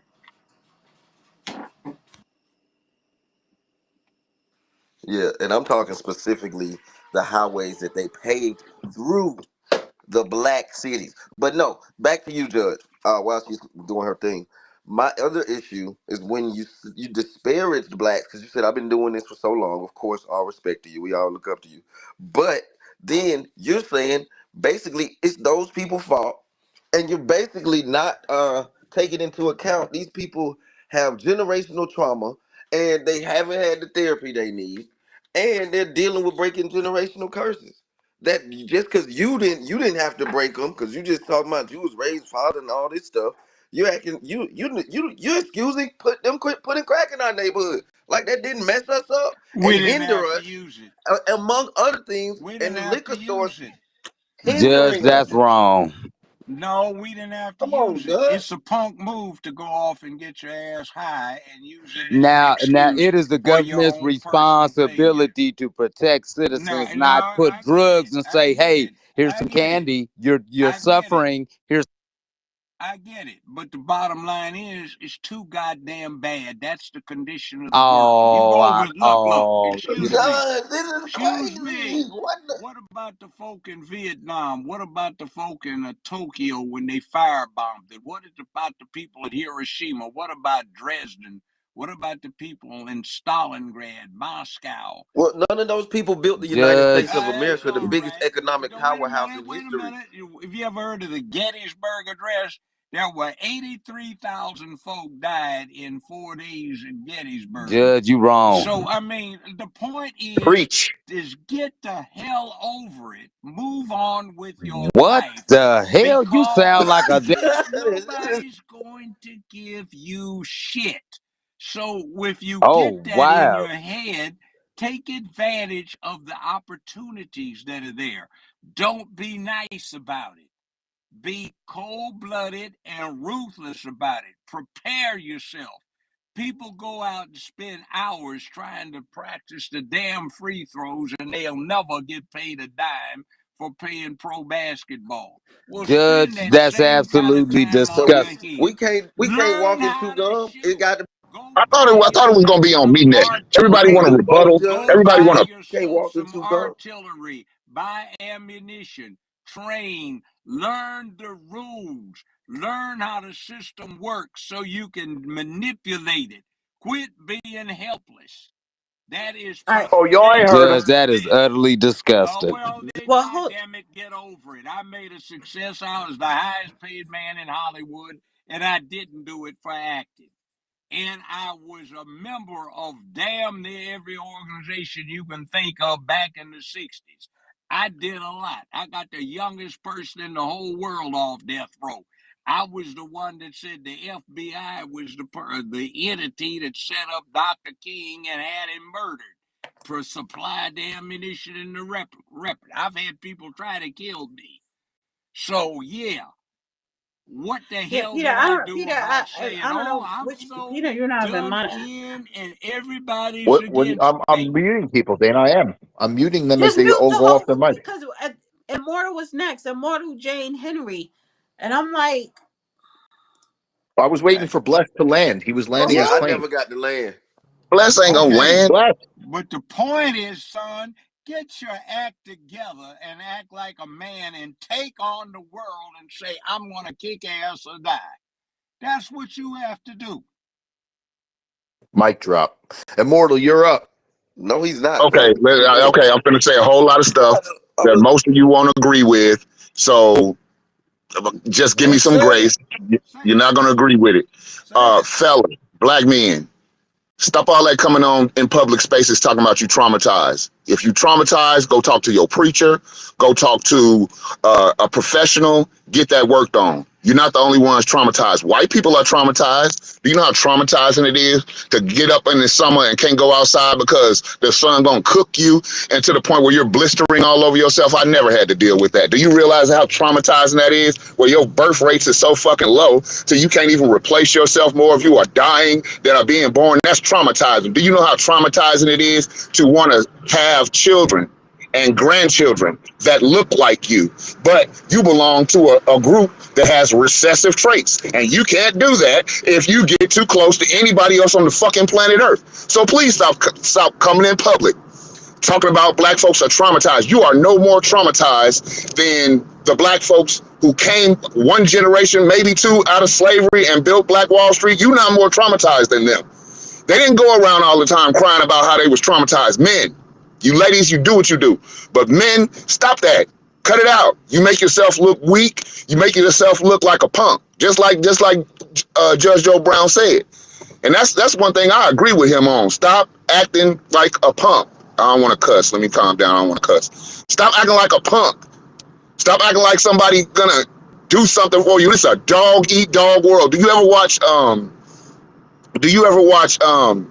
nature documentaries and you see the lion go out? Do you think he care about the gazelles and they crying? No, he gotta eat. He's gonna eat them.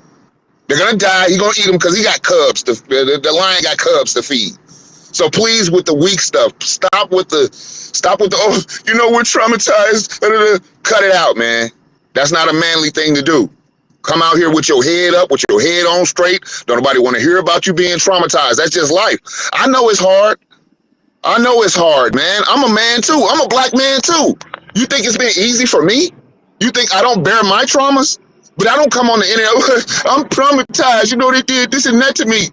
Nah, give it back to their ass. Everybody's traumatized. The whole planet is fucking traumatized. The whales is dying, all this shit. The oceans is stinking from pollution, acid rain, bombs. Everybody's traumatized, okay? Now, now, that's for my brothers. Now, you white folks, careful what you ask for. You say, oh, that was 160 years ago. Why are you crying about it now? Well, guess what? When we do the same thing to your ass, when you find your ass with a motherfucking strap on it and a and a yoke around your goddamn neck, and we able to hold off the system for 160 years and take your shit, don't come here crying. Don't come to the next iteration of whatever Twitter's gonna be in 100 years and come here crying to my great grandkids about how you can't do this and you can't do that because you didn't give a fuck. You right now condemn. Yeah, you gonna stop? You gonna lay off that F word? That's the third one you said, and I gave you grace with the first two. Saying that he's building though. He's building right I now. don't care. I don't care how much you building. You ain't building on the F word. Not coming on Immortal, my, talk not that. coming on here. No F word, but talk that talk, man. You cooking. So Cook. lay But off, Cook, Dana, you Immortal. said lay the off the GD. F You said word. Okay, my GD. apologies. My apologies. Excuse me on that. Excuse me. Let me get my vernacular proper. Uh, you're asking for it, people, Caucasian people. You're so arrogant and you're so narcissistic that you think that you can take what belongs to other people and it's going to be seen as okay. It's not. You're losing your country now. You just lost one of your favorite little young guys. You just lost him. Why? Because you're arrogant and you're narcissistic. That's why you lost him. That's why your birth rates are low, because you're arrogant and you're narcissistic. You're falling off the planet, even in Europe, even in the United States. We're not. So if you wanted to have, you don't want America. You don't want a country with the Constitution. That's another thing. I don't listen when people say how long ago that was. The Constitution was written long ago than that.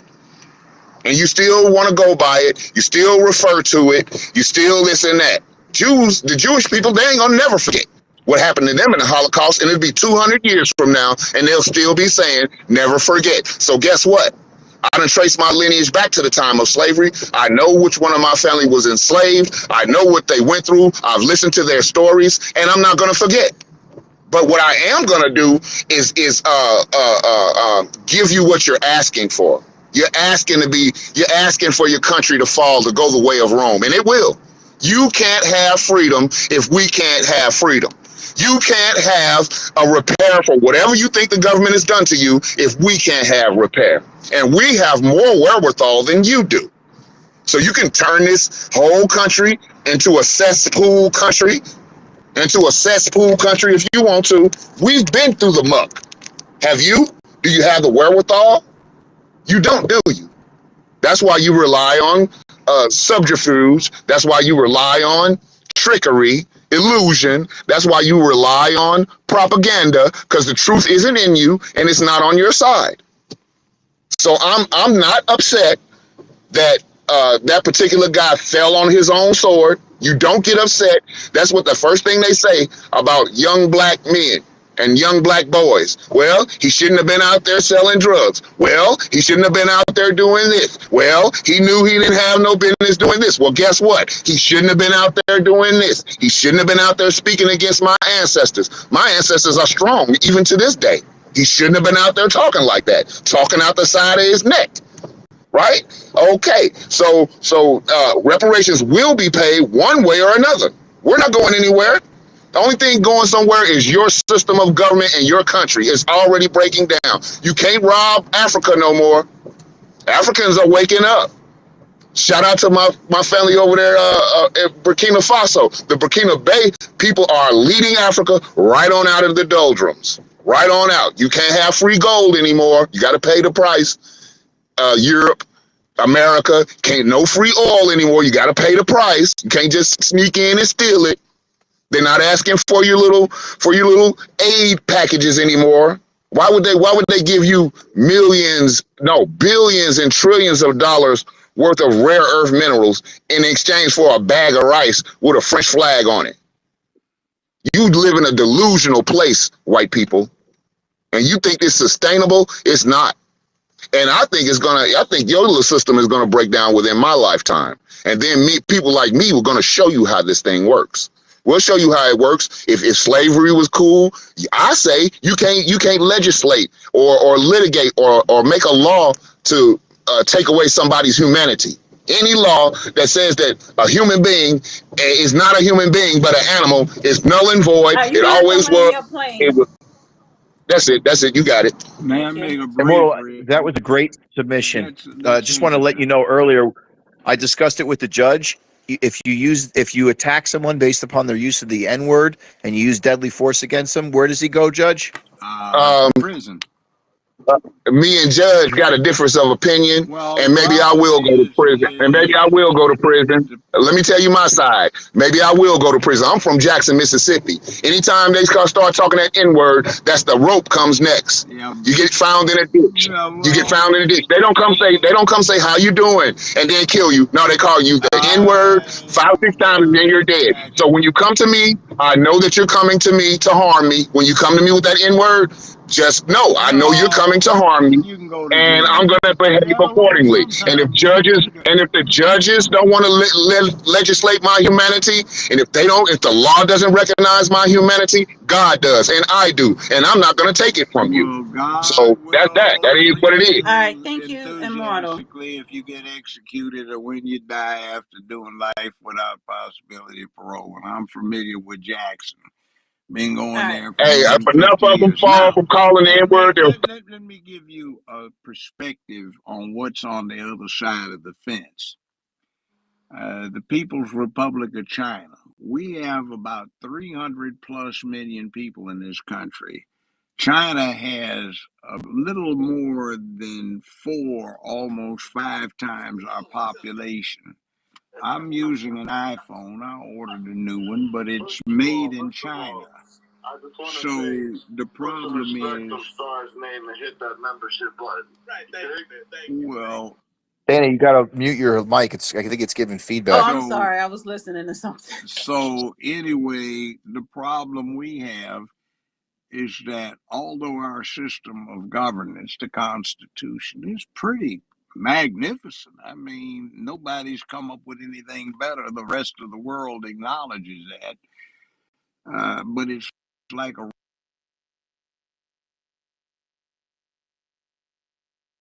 Judge, you there? is not what happens is not the rule book. It's what the team does when they play by the rules. We're gonna make some new rules, family. All right. I need to get the is Henrietta. The People's Republic. I'm about finished. The People's Republic of China is waiting in the wings for us to fail. And all of this stuff about reparations, everything else won't make a bit of difference because we won't be running it. They will be. All right. You go in your kitchen, and most everything in there was made in China. Your iPhones and iPads and your Apple computers are made in China. Most of our rare minerals come from China. So they are persevering. They have a plan. They stick to it. When you mess up, you don't get a multi-million-dollar contract for your book to talk about your mess up. You get put on a wall and shot. So they're going to take things over, and that's what we're looking at. So it's a cold-blooded, ruthless world. Either kick ass or die trying. All right. I want to get to Henrietta. Then we have Arenza. Henrietta, Arenza, Nancy, and Retribution. Retribution. Go ahead, Henrietta. Hi, Dana. How are you? Fine. How are you? I'm doing good. It's a double mute. Just give it a second. Try to unmute now. Yeah, there you go. Hi, Dana. Um, Hi, Judge. Hi there. How are you? I'll manage. Good. Good. Well, I hope you're managing. I You always do that. I Oh, hope you're yeah. I good. I mean, hope you're life is good. I interesting. think you're inspiring. I think you're inspiring. You inspired me, and I opened the Bible, and went to Matthew 11:6, and it says, "Blessed are those that are not offended by me," or that other Bibles may say, "Blessed are those that don't fall away because of me." I'm sorry. And One second, Henrietta. Can you just hold that for 1 second? Because I sure. kind of not made a mistake, but I overlooked Trumpinator's super chat. Thank you, Trumpinator. This is from a while back. He says, don't you know there were and is still slaves in Africa right now? Stop choosing to be a fake victim. I know it pays good, but just stop it. That was from earlier. All right. Thank you, Trumpinator. Go ahead, Henrietta. Oh no. Um, uh, Society has gone from some modicum of dignity to, it seems, a deeper, more victimhood, and certainly society is manipulating people with that. And then the only other thing I'll say, right, and then I'll be getting pissing everybody off here pretty good. Hi, Immortal. And then I do hear a lot of, beef with, of course, Israel, blah, blah, all the time, forever. But for some reason, predominantly with Black Americans, and I appreciate that here so much. I don't ever hear about the Arab slave trade. I don't get that. Maybe Dana is brilliant, Judge is brilliant, and there's many brilliant, well studied people here that can hopefully explain that phenomenon, that psychological phenomenon, why that's avoided. And it really stumps and trumps me why You don't people hear are about marching, why people trading. are I'm not, I'm almost done. You can handle it, I promise. Why people are marching now saying, Black Americans saying free Palestine, and those people would have clubbed you, thrown you in a something, and not even paid for you. They just steal you. So maybe you could explain that to me. Anyway, I love you so much, Dana. I love you, Judge. Thank you. So the reason that we What am don't I, talk chopped about the liver? Arab Hi, slave Peter. trade, Peter, I'm sorry. the reason we don't talk I love about you. that Hi, is because Peter. that's not has nothing to do with the United States, the country you're Yeah, from, you okay. immigrated to. Okay. So when you Okay. bring that up, my Okay. family was Yeah. enslaved here. Arab, Arabian Those copy. people were somewhere else. Yes. That's a Okay. whole different slave trade than the That transatlantic nigga. slave trade. Yeah. Okay. Not So maybe you don't know pretty Next please. time I'm okay. going to the Oh yeah, I gas don't know Or station. you much. just immigrated Hold here on, hold Here we on. go. in the Yeah, I One at just a 20s. showed up. So time. you don't know I what Everybody just stick happened. to showed your up too. mics. They stole. Stick to your mics. Stick to your mics. And just a comment. If the Arabs don't have anything to do with it, tell yourself that next time you go and tank your car up at the gas station. All right. Well, no, yeah, it's different Arenza. things. Arenza is next. Arenza. Hello, Dana and Judge. It's always good to hear you guys on the space. Hello, ladies and gentlemen, and whoever is listening. My name is Arinza Thigpen Jr. I'm a proud foundational Black American from the state of Alabama, and I live in Alaska. And this is what I would like to say to everybody that's listening.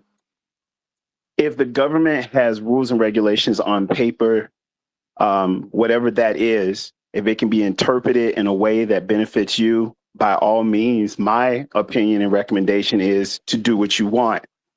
And the reason why I'm saying it that way is because for years, white supremacists and Zionists have been taking advantage of Black Americans. They've been twisting the law in their favor, knowing that on the surface, they should have been complying by the law. Isn't it funny how after the Declaration of Independence and the Emancipation Proclamation, which is supposed to treat all of us equally, yet we still find our brothers and sisters hung in trees all across the South, or buried underneath the ground in places like Natchez, Mississippi, where the Devil's Punch Bowl is located, or how we had an entire town called Oscarville, Georgia, that was buried underwater, now Lake Lanier. The odds will never be in our favor when it comes to being fair. Even in this day and age, at this time, there's a genocide that was created by man in Gaza. Foundational Black Americans, and whether you like that term or not, it applies to you if you are a child of a descendant of a slave in the historic timeline of chattel slavery. Life is never going to be fair for us. And it's not fair for those people over there in the Middle East either. But you know what they have in common? They have that supremacist scenario, and they're blood related. This is the United States of America. We're the only country that we can honestly say we built it. This country was built by foundational Black Americans. So we understand what it takes to construct something that works. And that's why nobody can understand the fullness of what it is that we have. To the brother that was talking earlier, I'm going to say this to everybody that's listening. Don't allow your lack of knowledge of a subject to be confused with your lack of power. They're two different worlds. We as foundational Black Americans can do anything we set our mind to. But when we have a lack of knowledge of something, we have a tendency to think that we lack in power. And that's not the case. There's a difference between your lack of power and your lack of knowledge. Those are two different worlds. And Booker T. Washington said that a long time ago when he lifted the veil of ignorance. Willie B.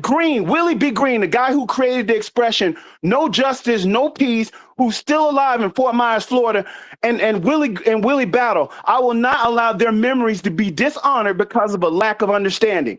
So by me saying that, I'm going to say this: if you want to make a change, you look at your skills and abilities. If you lack something, learn, study, gain that knowledge to change something. But don't allow today's events or what people have done in the past to define what it is that you think you can do. Because you're still here. You're not dead like all those people in the past that have died risking their lives for us to be here. Everybody knows the difference between right and wrong. That thing in Gaza that's happening right now shouldn't even happen. And the fact that somebody would have the audacity to fire or expel kids from school in Texas because they have the right to express how they feel about the situation is sickening. So if you are a foundational Black American and you hear my voice, I want you to remember one thing. If you don't remember anything else I said tonight, there are things that happen around you, like cars passing in the street. And there are things that happen to you directly. But the only thing that matters are the things that happen in you. You can control that. You're the only one who can blink your eyes, move your fingers, wiggle your toes. You're the only person that can do that. So I'll be doggone if I'm going to let the government tell me what I can and can't do when it's written that we have guaranteed rights of the Constitution of the United States. You guys need to get out of this weak position and realize who the heck you are, because they're never going to give us the respect that we deserve. Rosa Parks, who was my grandma's friend in Tuskegee, which is where I'm from, had to remove herself from the back of the bus. They're never going to give us those rights, because if they did, we'd be further along as a people. They would never engage in all of this hypocritic scenarios that's going on right now. And I'm sick of hearing it. Not because I don't want to know what's going on, but everybody acts helpless like they don't know what to do. The United Nations has rules against international crime, and they're letting it happen in the name of white supremacy. They're letting it happen. But guess what, folks? They're not going to always be in power. And one person by one person that sits in Congress can be replaced with somebody who has the best interest for people in general. And I'll land my plane. FBA, 10 toes down. All right, thanks.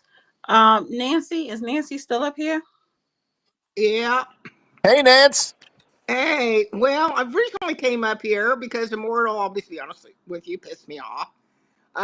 Because I mean, are we gonna? Is this what we are now? I mean, none of us. I don't care what she's gonna say to me. We're alive when all this horrible stuff happened many years ago. I have a lot of American Indian blood running through my veins. I'm not sitting here having a pity party about what might happen to my ancestors. I have all kinds of abilities to do anything that I want to achieve. I'm a woman. Do you think life has been all fair for me at all times? And I'm in my 60s. Hell no. But I made the best of it. If I had to change people's minds, I did it, and I had to do it. And I achieved a lot. Now, if you're sitting here telling me today that anybody in here is not able to really do anything they want to achieve, anything you want to do in the United States, then come on, get real. I mean, seriously. Seriously. I mean, I personally have worked for two different Black managers in my career. And this was decades ago. And they were great managers. One of them, I mean, I don't know. I don't know. I just don't know. Oh, they've wanted to keep us fighting down here forever. And we're going for it so we can keep our eyes off what they're doing up above to us. Is this what we're going to do? We're just going to then let's have at it. I'm going to tell you, Mortal, if you think I'm your enemy, come at me, bro. Come at me. You are. Anytime you want, come on and come. You won't win, but come Marley, on, bring it. you I are think definitely. I think this is stupid that we need to be on each other's sides. We are not the problem. We are not Yes, the problem. You up here Our eyes laughing need at to our be on the victory people who are taking our country down. Don't wish and for it to saying that be, you're Native American, knowing you don't white. wish for it to be And, brought and down. we, Now, I don't Please, know. guys, I stay don't know on your why. mic. Why did you bring him back up? Oh, I thought he wanted to say something else. I don't care. It's two people requesting to come and they still sitting there. So why would you bring him back up? If he That's already the only spoke and I one. just said That's the. I'm only bringing up new speakers and I asked you don't Oh, bring nobody else up. I don't what happened with the judge? I don't know. Gee, he's got to reconnect. Go ahead, Nancy. And that's exactly why I don't want to keep bringing the same people up because they're going to hop off their mic and then because they can't control themselves. I sent you the co-host request. After Nancy, we have Retribution, and then I'm gonna Luna Lion. Didn't you come up earlier? I don't know. Maybe you're a new No, speaker. she wasn't up. She wasn't up. Just to finalize, guys, because we know a little bit. No, Please, Nancy, you were cooking. You were building. Continue your please. Well, build. I don't remember what point I was cut off. So, just we stop fighting amongst ourselves down here. We don't want to see the country fail. It will not be good for anybody. For anybody. Immortal, if you want to come at me, bring it, bro. You won't win. Bring it. So please, folks, the problem is people above us. Keep our attention on them, not each other. Bye. Thanks. Nancy, I've been asking everybody tonight. Do you favor a Glock 40, a 19, or a 17? What firearm do you favor? Just like any good gun owner, I lost all mine in the river a number of decades ago. Thank you. All right. Amen and amen. I love that All answer. right. We gotta go to I don't know if he's even still up here. Judge, I sent you a request, so I don't see Retribution. Oh no, Retribution is still here. Go ahead, Retribution. Then Luna Lion. Okay, first of all, thanks for having me. And I must be the oldest, dumbest, poorest person in here. I was raised on a farm. I've chopped cotton, I've picked cotton, I've hauled hay, and I've done all of that. And when I look at a man or a woman, as far as that goes, I look at him, I don't see a black woman or a white woman. I see a woman until they give me a reason to think different. Now, we all better get over this black white thing while we still got a country because it's going to take all of us.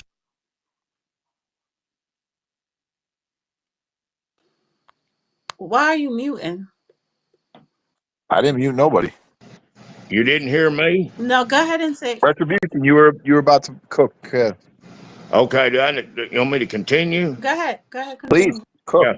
We better get over this black white thing. I mean, I think the Chinese actually put the railroads in. I don't think any one race of people can be attributed to building this country or whatever. I think it took a little bit of everybody. But anyway, we better be all working together on this. Like if something is your problem, it's my problem too, because as long as they got us fighting against one another, what the hell are they doing behind closed doors? This is one of their biggest tools right here. So I'll just land it right there and cut it short and sweet, and y'all can tear me up now. Dana, this is Bishop. Can I respond to that real quick? Yes. Me too. What that gentleman just said is absolutely true. And it was the reason why I asked earlier. The person, I forgot who it was, but I asked him, I said, who is the enemy? Who do you define as the enemy? And they never answered that question. It's the And white supremacy. the lady that was speaking earlier, Nancy, made some very good points as well. Did you hear the answer to your question? It's the white. Listen, He I said need he said white this. It's supremacy, getting Bishop. late, and I listen. Stay the Hey, fuck on your mic. The bishop has the floor, and Bishop is a kind of technically an honorary fourth co-host, but we only get 3 co-hosts. So I don't. He doesn't need an echo chamber. Go ahead, Bishop. And here's the problem. The problem is we don't know who the true enemy is. And the enemy is responsible for keeping us fighting each other. Now, I am a bishop, ladies and gentlemen. I've been in the pulpit over 30 years. I'm not one of these who takes your money, spends it on cars and everything else. I'm a man, I have a lot of respect for Judge Joe Brown. I have a lot of respect for Dana. And I also have a lot of respect for Peter because they all fight for what they believe in. And the thing about us fighting for what we believe in, if you're fighting for improvement of the country, then that's an awesome thing. But when you continually fight about the past and you look at yourselves as victims, you're never, ever going to improve the country. And I want to give you something else to think about. What about your children? All of the arguing that you're doing about the past, you're not improving and you're not creating a better future for the children. What you're doing is you're giving them the same example and you're giving them the same thing that you're fighting about right now. So how is the country supposed to get better? We all have differences of opinion. That's fine. But here's the problem.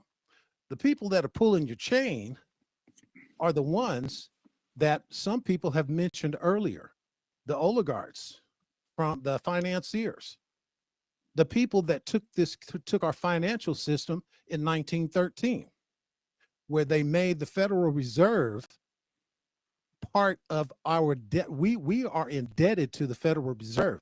The Federal Reserve, our current currency system, is designed to keep us in debt. And most people don't know that. They don't know it. You go and work 60, 70, 80 hours a week, and you can barely pay your mortgage, pay your rent, buy food, or have anything for yourself, simply because of the fact that there are other people that are pulling your chain. And you have to understand something. In order for things to move forward, you have to cut out the rotten apple, the rotten part of the apple. And that's been all the way through history in the Bible. When God got tired of people, he took them out. Our God is a loving God, but he also has a limit. And he also has a point in time where he says, you know what? I've had enough of you. And then he takes and he goes to an extreme in order to take and clear out that which is evil. Most people don't know the difference between good and evil because they don't think, they don't use the good common sense that God has given you. Now, if you continue to fight amongst yourselves and you continue to fight about the past, you're never going to move forward. And that gentleman that just spoke, he spoke a truth that people don't like. He said that when he looks at somebody, he doesn't look at a black woman, he doesn't look at a white woman. He looks at a woman. Does she have the ability to do whatever it is? All of us have God-given talents. The problem is you don't know what your talent is because you're so busy looking into everybody else's business that you're not taking care of home. How many of you are actually teaching your children? How many of you know that your school system is not designed to teach children? It's designed to indoctrinate them. I used to be, I was not a proponent of homeschooling years ago, but I had to change my mind on that because I found that the school system is set up to continue the slave mentality that we have, not just with blacks. This is not just black folks. This is all folks, where we have this slave mentality to where the government, the evil that's in the government, they are the ones that continue to drive what we say, what we do, and how we act. You continue to let somebody else drive what you think, what you care about, and how you react. It's not because of your own thinking. You've been conditioned to do that, and you don't even know it. So I'm going to land, but I had to put that in there because I've been listening to folks all night. One of the things that I do is I listen. I listen to what everybody has to say. And I listen to the different points of view. And there's some people, you're lost. And you don't want anybody to tell you anything different. You don't want to learn anything different. And because of the fact that you don't want to learn anything different, and then you complain because you don't progress, you don't make things better. Things don't get better because you don't have the capability of being able to listen and to learn and to change what you're doing. If something is not working for you, then why the heck do you still do the same thing? If you keep doing the same thing and it's not working for you, that is the definition of insanity. And I'm going to drop it right there. Go ahead, Dana. Thank you, Bishop. Matt, Luna, I don't know if Luna Lion is still up here. Oh, there you go. Go ahead, Luna Lion. Right, hold on, Dana, real quick. I don't know if Judge wanted to say something, but that was very I eloquent, do Bishop. one brief The white comment. The here. People's Republic of China has firmly committed itself to destroying the United States or subduing it. All of this, our worst enemy is white supremacy. That's not going to wash because it's not going to be white, it'll be yellow. And like I said, they have 4.5 going on 5 times the American population, and a whole lot more going in terms of their educational system. And they're firmly committed to us, and they have a plan, and they stick to it. So while we were debating these things outside of this fence, there's stuff going on, and we aren't paying attention. All right, I'm gonna get to Luna Lion. Go ahead. Hello, can you all hear me? Yes. We can hear you. Okay, thanks. Yes, I'm from the Mississippi Delta, and we just had a most tragic event happen at Delta State University. I don't know if you people have heard of it or if I'm sure you have, because our representative, Benny Thompson, who represents Mississippi District 2 in Mississippi, he has been for the past, as old as I am, he's been the representative of Mississippi District 2 for 32 years. That is as old as I am. He is using this incident that happened at Delta State this past few days. A black young man hung from a tree. It was not a lynching. It was no foul play. They have already done an investigation. It was a suicide. And now Benny Thompson is using this young man, so young, 21, 22 years old. He is using it to sow division, hatred. He's wanting white and black to fight. He is using this man's death to sow division, hatred, and to just disrupt everything that we have come so far to overcome.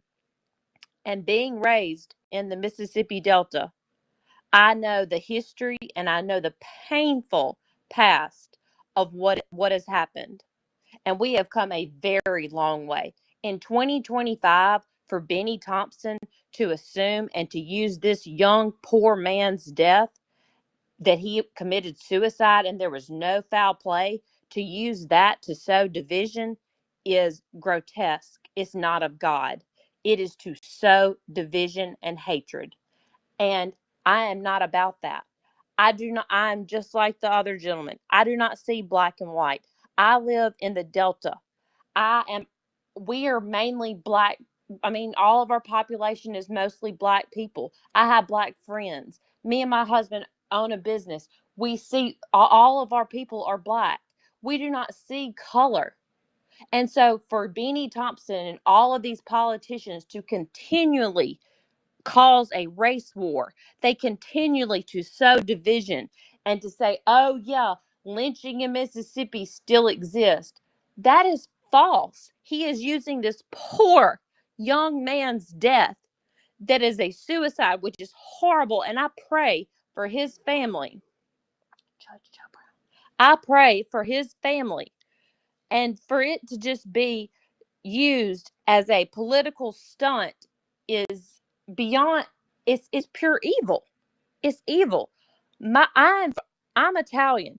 My grandfather and my uncle fought in World I'm War II. sorry, but who was that whispering? Who just got off their mic, Peter? It was me. I'm sorry, Who is sister. the me? Somebody It was was me. I'm whispering in the sorry, All sister. right, background so Somebody whispered. behind but my thing Candace. is, So anyway, who cares who the fuck is in the back whispering? well, they were whispering I don't about care. you and me. That was So someone, that anyway, was Luna. Luna was but you talking. could It was hear it. someone where she was that was whispering. That ain't the point. Stay on your Yeah, mic. I got it, No, but I'm it was a talking to the guy, caution. Judge. In Like, other come on, like words, it's late and I'm about to end this in fucking other space. words, Like well, but everybody just you stay on know, your mic.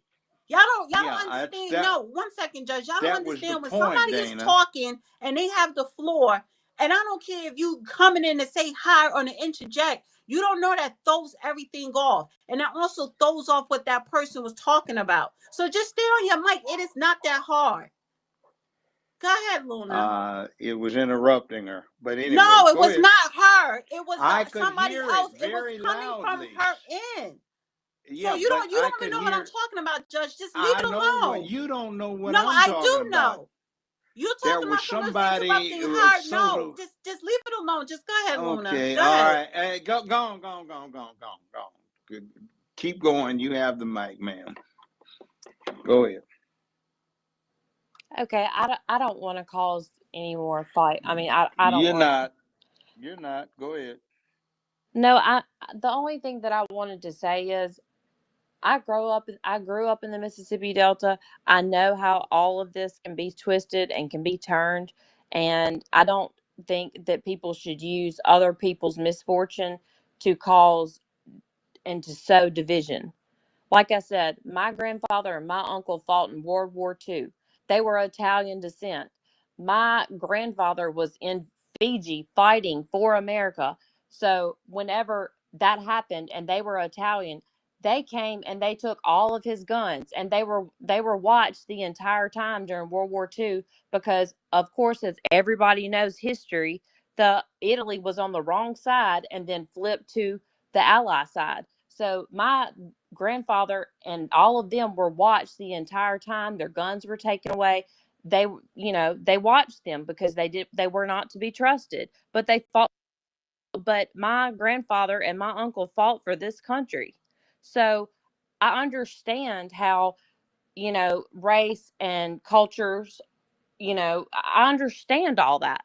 But right now, trying to divide white and black and all of this is not going to help us. It only hurts us. And you can live in the past or you can live in the future. It's your choice. Name a law in the United States today that does not give anybody the same right as anybody. Name one that is not for the black man or for the white woman. There is none. Everybody has the same opportunity in this land. Thank you, Good Luna. points. Good points. Um, go ahead, Unc. And for a second, it's like I was going to just bypass you, but go ahead. Dana, there's a lot of hot tensions. We Yeah, I know let's it's give not. It's everybody. I don't care about somebody's tension. See, you not getting it because you like the dumb shit. And this is so. Let me just set the record straight. If you come from spaces that is ghetto or just dumb shit, keep that shit over there. When I hold these spaces, which is a just space, the purpose of you staying on your mic is so that everybody could be heard and he could reply and hear exactly what that person is saying. And it's about being professional and being a fucking adult. So don't come over here acting like a kid or you a teenager or you just retarded. And I keep saying it over and over again, and I'm gonna stop saying it, and I'm just gonna drop people down if you don't know how to stay on your mic. Now go ahead, What up, Unc? You got to unmute, Unc. I'm trying. Oh, I was trying. Okay, there you go. So all I gotta say to the last lady is that I understand what she's saying, but basically what she asking us is to not see what we saw. But as far as that, my bigger point was about the victimhood that the brother before that asked. I understand what people are saying when they said we cannot be perpetual victims. Because most of what they fail to understand is that most of the people that say we are victims of white supremacy just understand that you can be a victim at any moment. It's not saying that I've been victimized today. It's just saying that at any moment, no matter how much riches you get, look at P. Diddy, look at Bill Cosby. So I'm just saying, but we understand that when we point out that it's white supremacy, it's not giving an excuse because 90% of the people that say white supremacy is the problem, they still got to get up and go to work every day and pay bills just like everybody else. There's nobody holding them back from that, but they understand the nuances and they understand promotions that they missed out on and unqualified white people getting a job that ain't been on the job that long, that you actually trained. We ain't gonna sit here and say that that stuff don't exist. What we're saying is white supremacy is the problem, but it is not a crutch. We just sitting here being steadfast and letting people know that we see it. That's it. It's not a crutch. I'm pro reparations because it is old. I think in order for the country to heal, they need to pay it. White people gonna act a damn fool, but when are they not? But it just has to be in order for people to stand back and say, now what? Because niggas is just gonna get the money right back. All the niggas in society, they just gonna get the money right back to them. That's at least 40, 50% of the money that they give out is gonna go right back into the American economy immediately within 3 months. You know what I'm saying? But we understand when people say victim of white supremacy, it ain't a crutch. It's just acknowledging that I'm not stupid. That's it. I'll land. Go ahead, lovely. And hold on for a second. Hold on. Let me say this. I don't know what it is. And I don't want to say just black people, but I am going to say fucking black people. I don't know what it is why y'all think y'all can hop off your fucking mic when somebody talking, especially if they going against what you believe or if they non-black. But then when you talk, you want the respect of people not cutting you the fuck off. Like that courtesy is not just extended because you black and you supposed to be pro reparations or whatever the hell. And I keep saying it, stay on your mic. I don't need, and that person who's speaking don't need a chorus. They don't need an echo chamber. Oh yeah, go girl. They don't need nothing. If somebody is speaking, just shut up and wait till they finish. And it's not that hard. Grown as adults.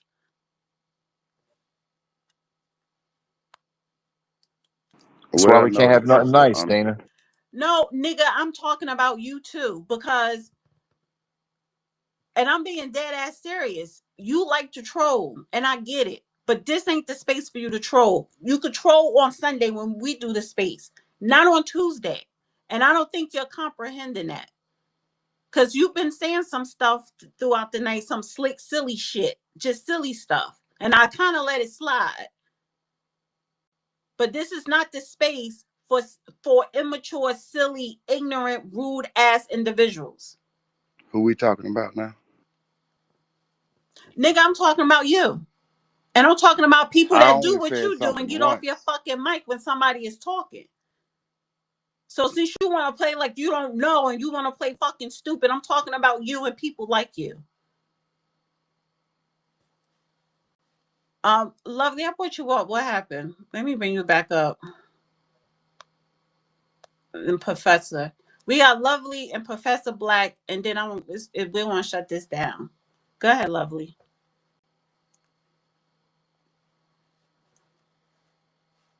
Well, you have to unmute. It's a double It mute. was a double mute. Hi, Hi. Dana.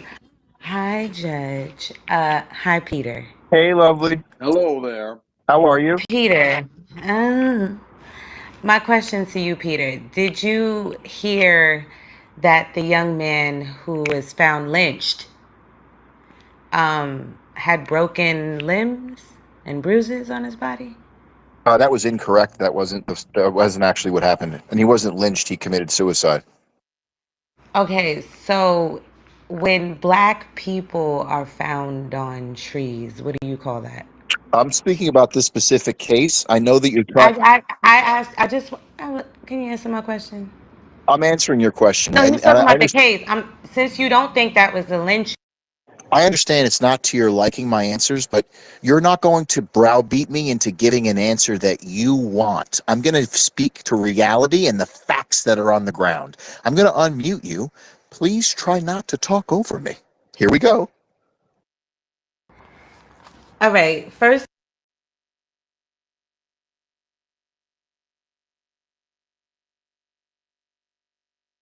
It's probably a double mute.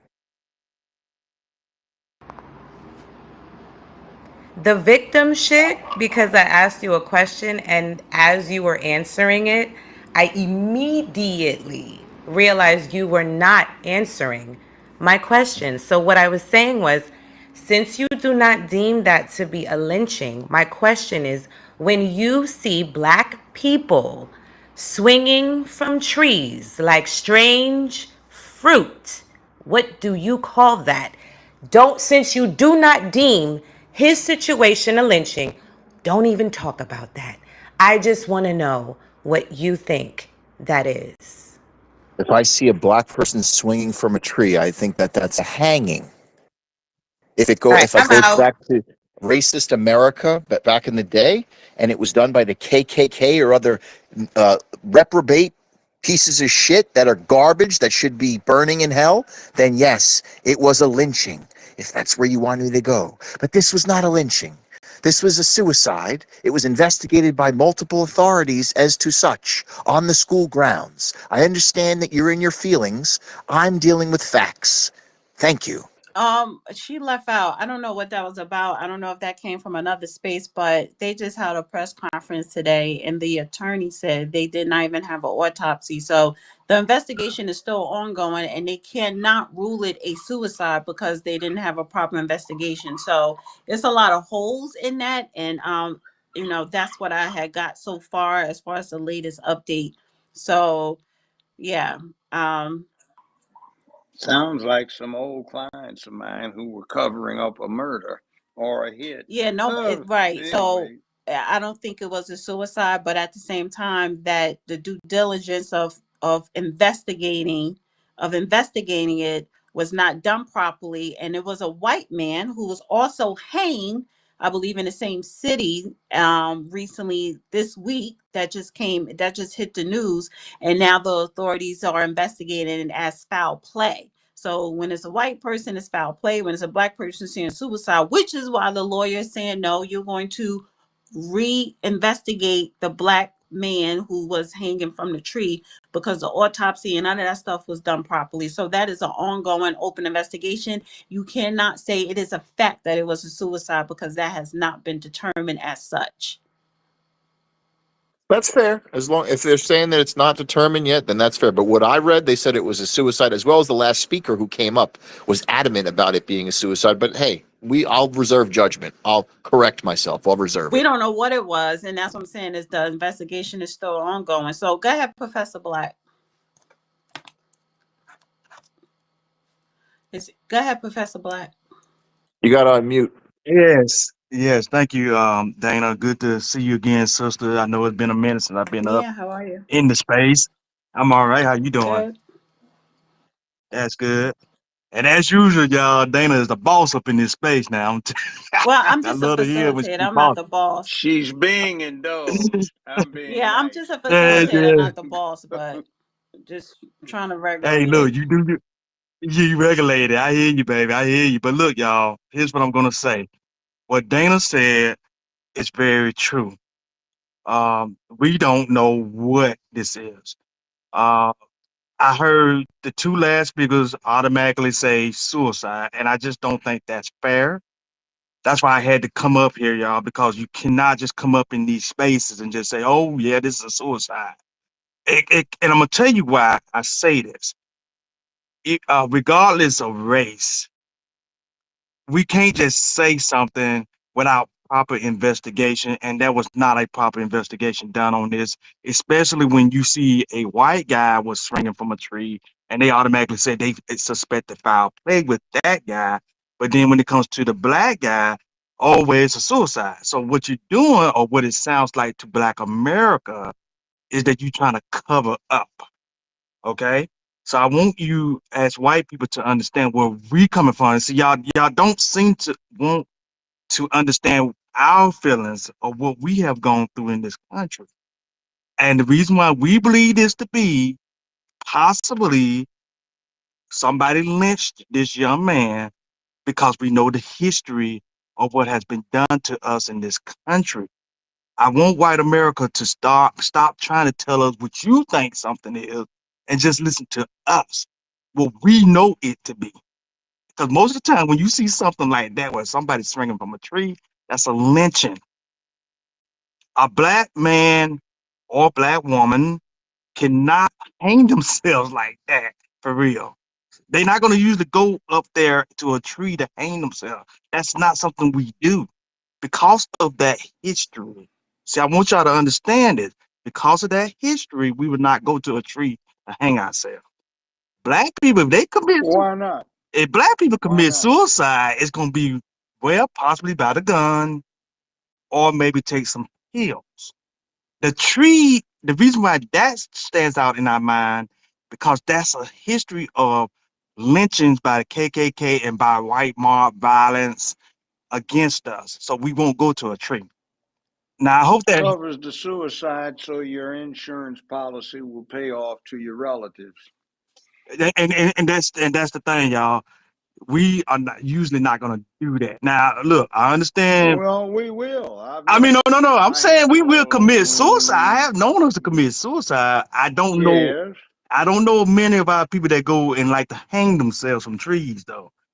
Um, Not usually. That's not typical. right, I'll agree. exactly. There you go. That's what I'm saying. But look, what I'm saying is, white America, I think for some of you, you want to say that this is a suicide because you can just say, "Oh, please let this go away. Please let this go away. This is not one of us. This is not one of us. This can't be us." That's what I see, and that's what I hear from you guys. You want it to just go away and disappear. Racism in this country is not going anywhere. Unfortunately, your ancestors built this. And when I say y'all built it, you did. Y'all put this into play. You got to live with it. You got to deal with it. Y'all have never dealt with the issues at hand.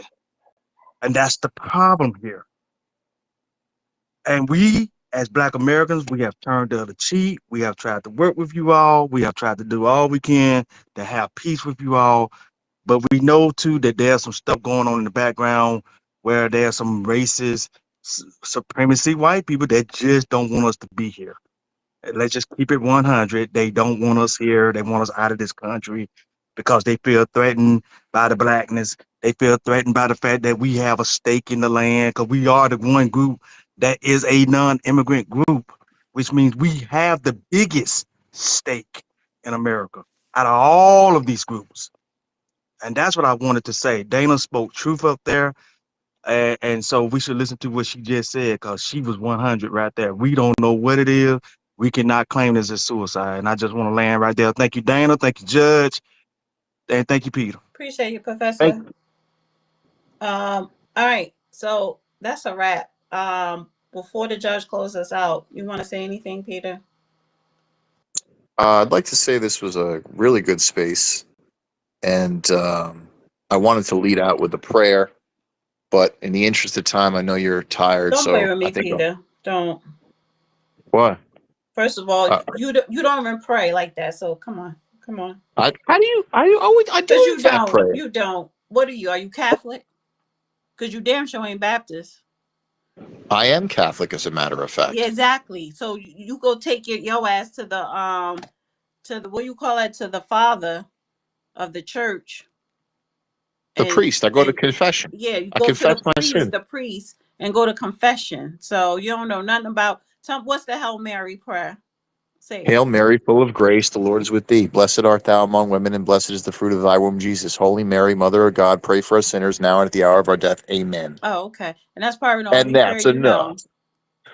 Our Look, Father, who art in Dana, heaven, come hallowed on be thy name. now. Everybody Thy knows kingdom that come, thy one. Dana, will be Everybody done knows the on Our earth. Father. That's Dana. why I even asked you that. He's making the claim. Let him do it. No, I ain't ending Go this ahead. damn space in no prayer. Get your Well, I ass want to, out of here, Peter. That's Dana, Anything that's I'm else, what telling Peter? Dana, can I please end Anything in else, prayer? Peter? Dana, please. No, I beg you. no, mm-mm. Why not? No, because you're not. First of all, you're not making no fucking mockery out of God, Jesus, or any religion. I'm So, not. yes, you I are. want to say, Yes, I you want to are. end it. I'm not. Why are you? Peter, That's please crazy. do your closing remarks. That got nothing to do with no prayer. Go ahead. If I'm gonna ask somebody to end this in prayer, I'm gonna go to Bishop, not your ass. So I have a wonderful what are your prayer. I It's don't want you amazing. praying. I don't want you praying over this space. All right. I want to say that this was a great space. It was very cathartic. To Brother Immortal, I wish you would have stayed on your mic because I really wanted to hear your clap back. This was really good, though, Judge. As always, I love your wisdom and knowledge and prudence and wisdom and everything you do. And if you guys want some more action, I will be going toe to toe with Tariq Nasheed in a bit. Tune in for that. It's going to be pandemonium. I love you all, and I'll see you on Sunday for the next show. I'll end there. Thank you, thank you, and yes, go troll Tariq. Just leave the judge name out of it. This if you deal with him 101. I would like if Bishop, if he wants to end it in prayer, he can. Um, but of course, this is just my final remarks. One thing what I'm trying to do with facilitating Judge Joe Brown's Tuesday space is to let it flow as professional as possible. And what I mean is professional is all these other spaces that people troll or people hop off their mic and want to just spaz out. Don't do that over here. Don't do that. This is the not just the suburbs, but this is a gated community. Look at it like that. You're not going to behave a certain way in a gated community. So that's exactly how I would like this space to be facilitated, like a gated community. People get up, say what they got to say. Maybe somebody rebuttal. Of course, the judge may say something, ask question or whatever, whatever, and then the next person getting off your mic, interrupting. No. So, and that's for white, black. It don't matter. It don't matter. So that's all I'm gonna say. It annoys me. But anyway, it was a good space. Shout out to everybody on YouTube. Terminator, thank you so much for the super chats, and TS as well. Thank you so much for the super chats and everybody in the chat listening and commenting, and everybody that came up tonight to speak on the space. Thank you, and everybody listening. Appreciate you guys. But tune in Sunday with me and Peter for the bullshit. So yeah. Go ahead, Judge, and close us out. Oh, very briefly, you'd profit more by paying attention to what you can do and strategizing tactics to take advantage of those circumstances than you would trying to explain why you can't. There's this thing called attitude. Can do enables. I can't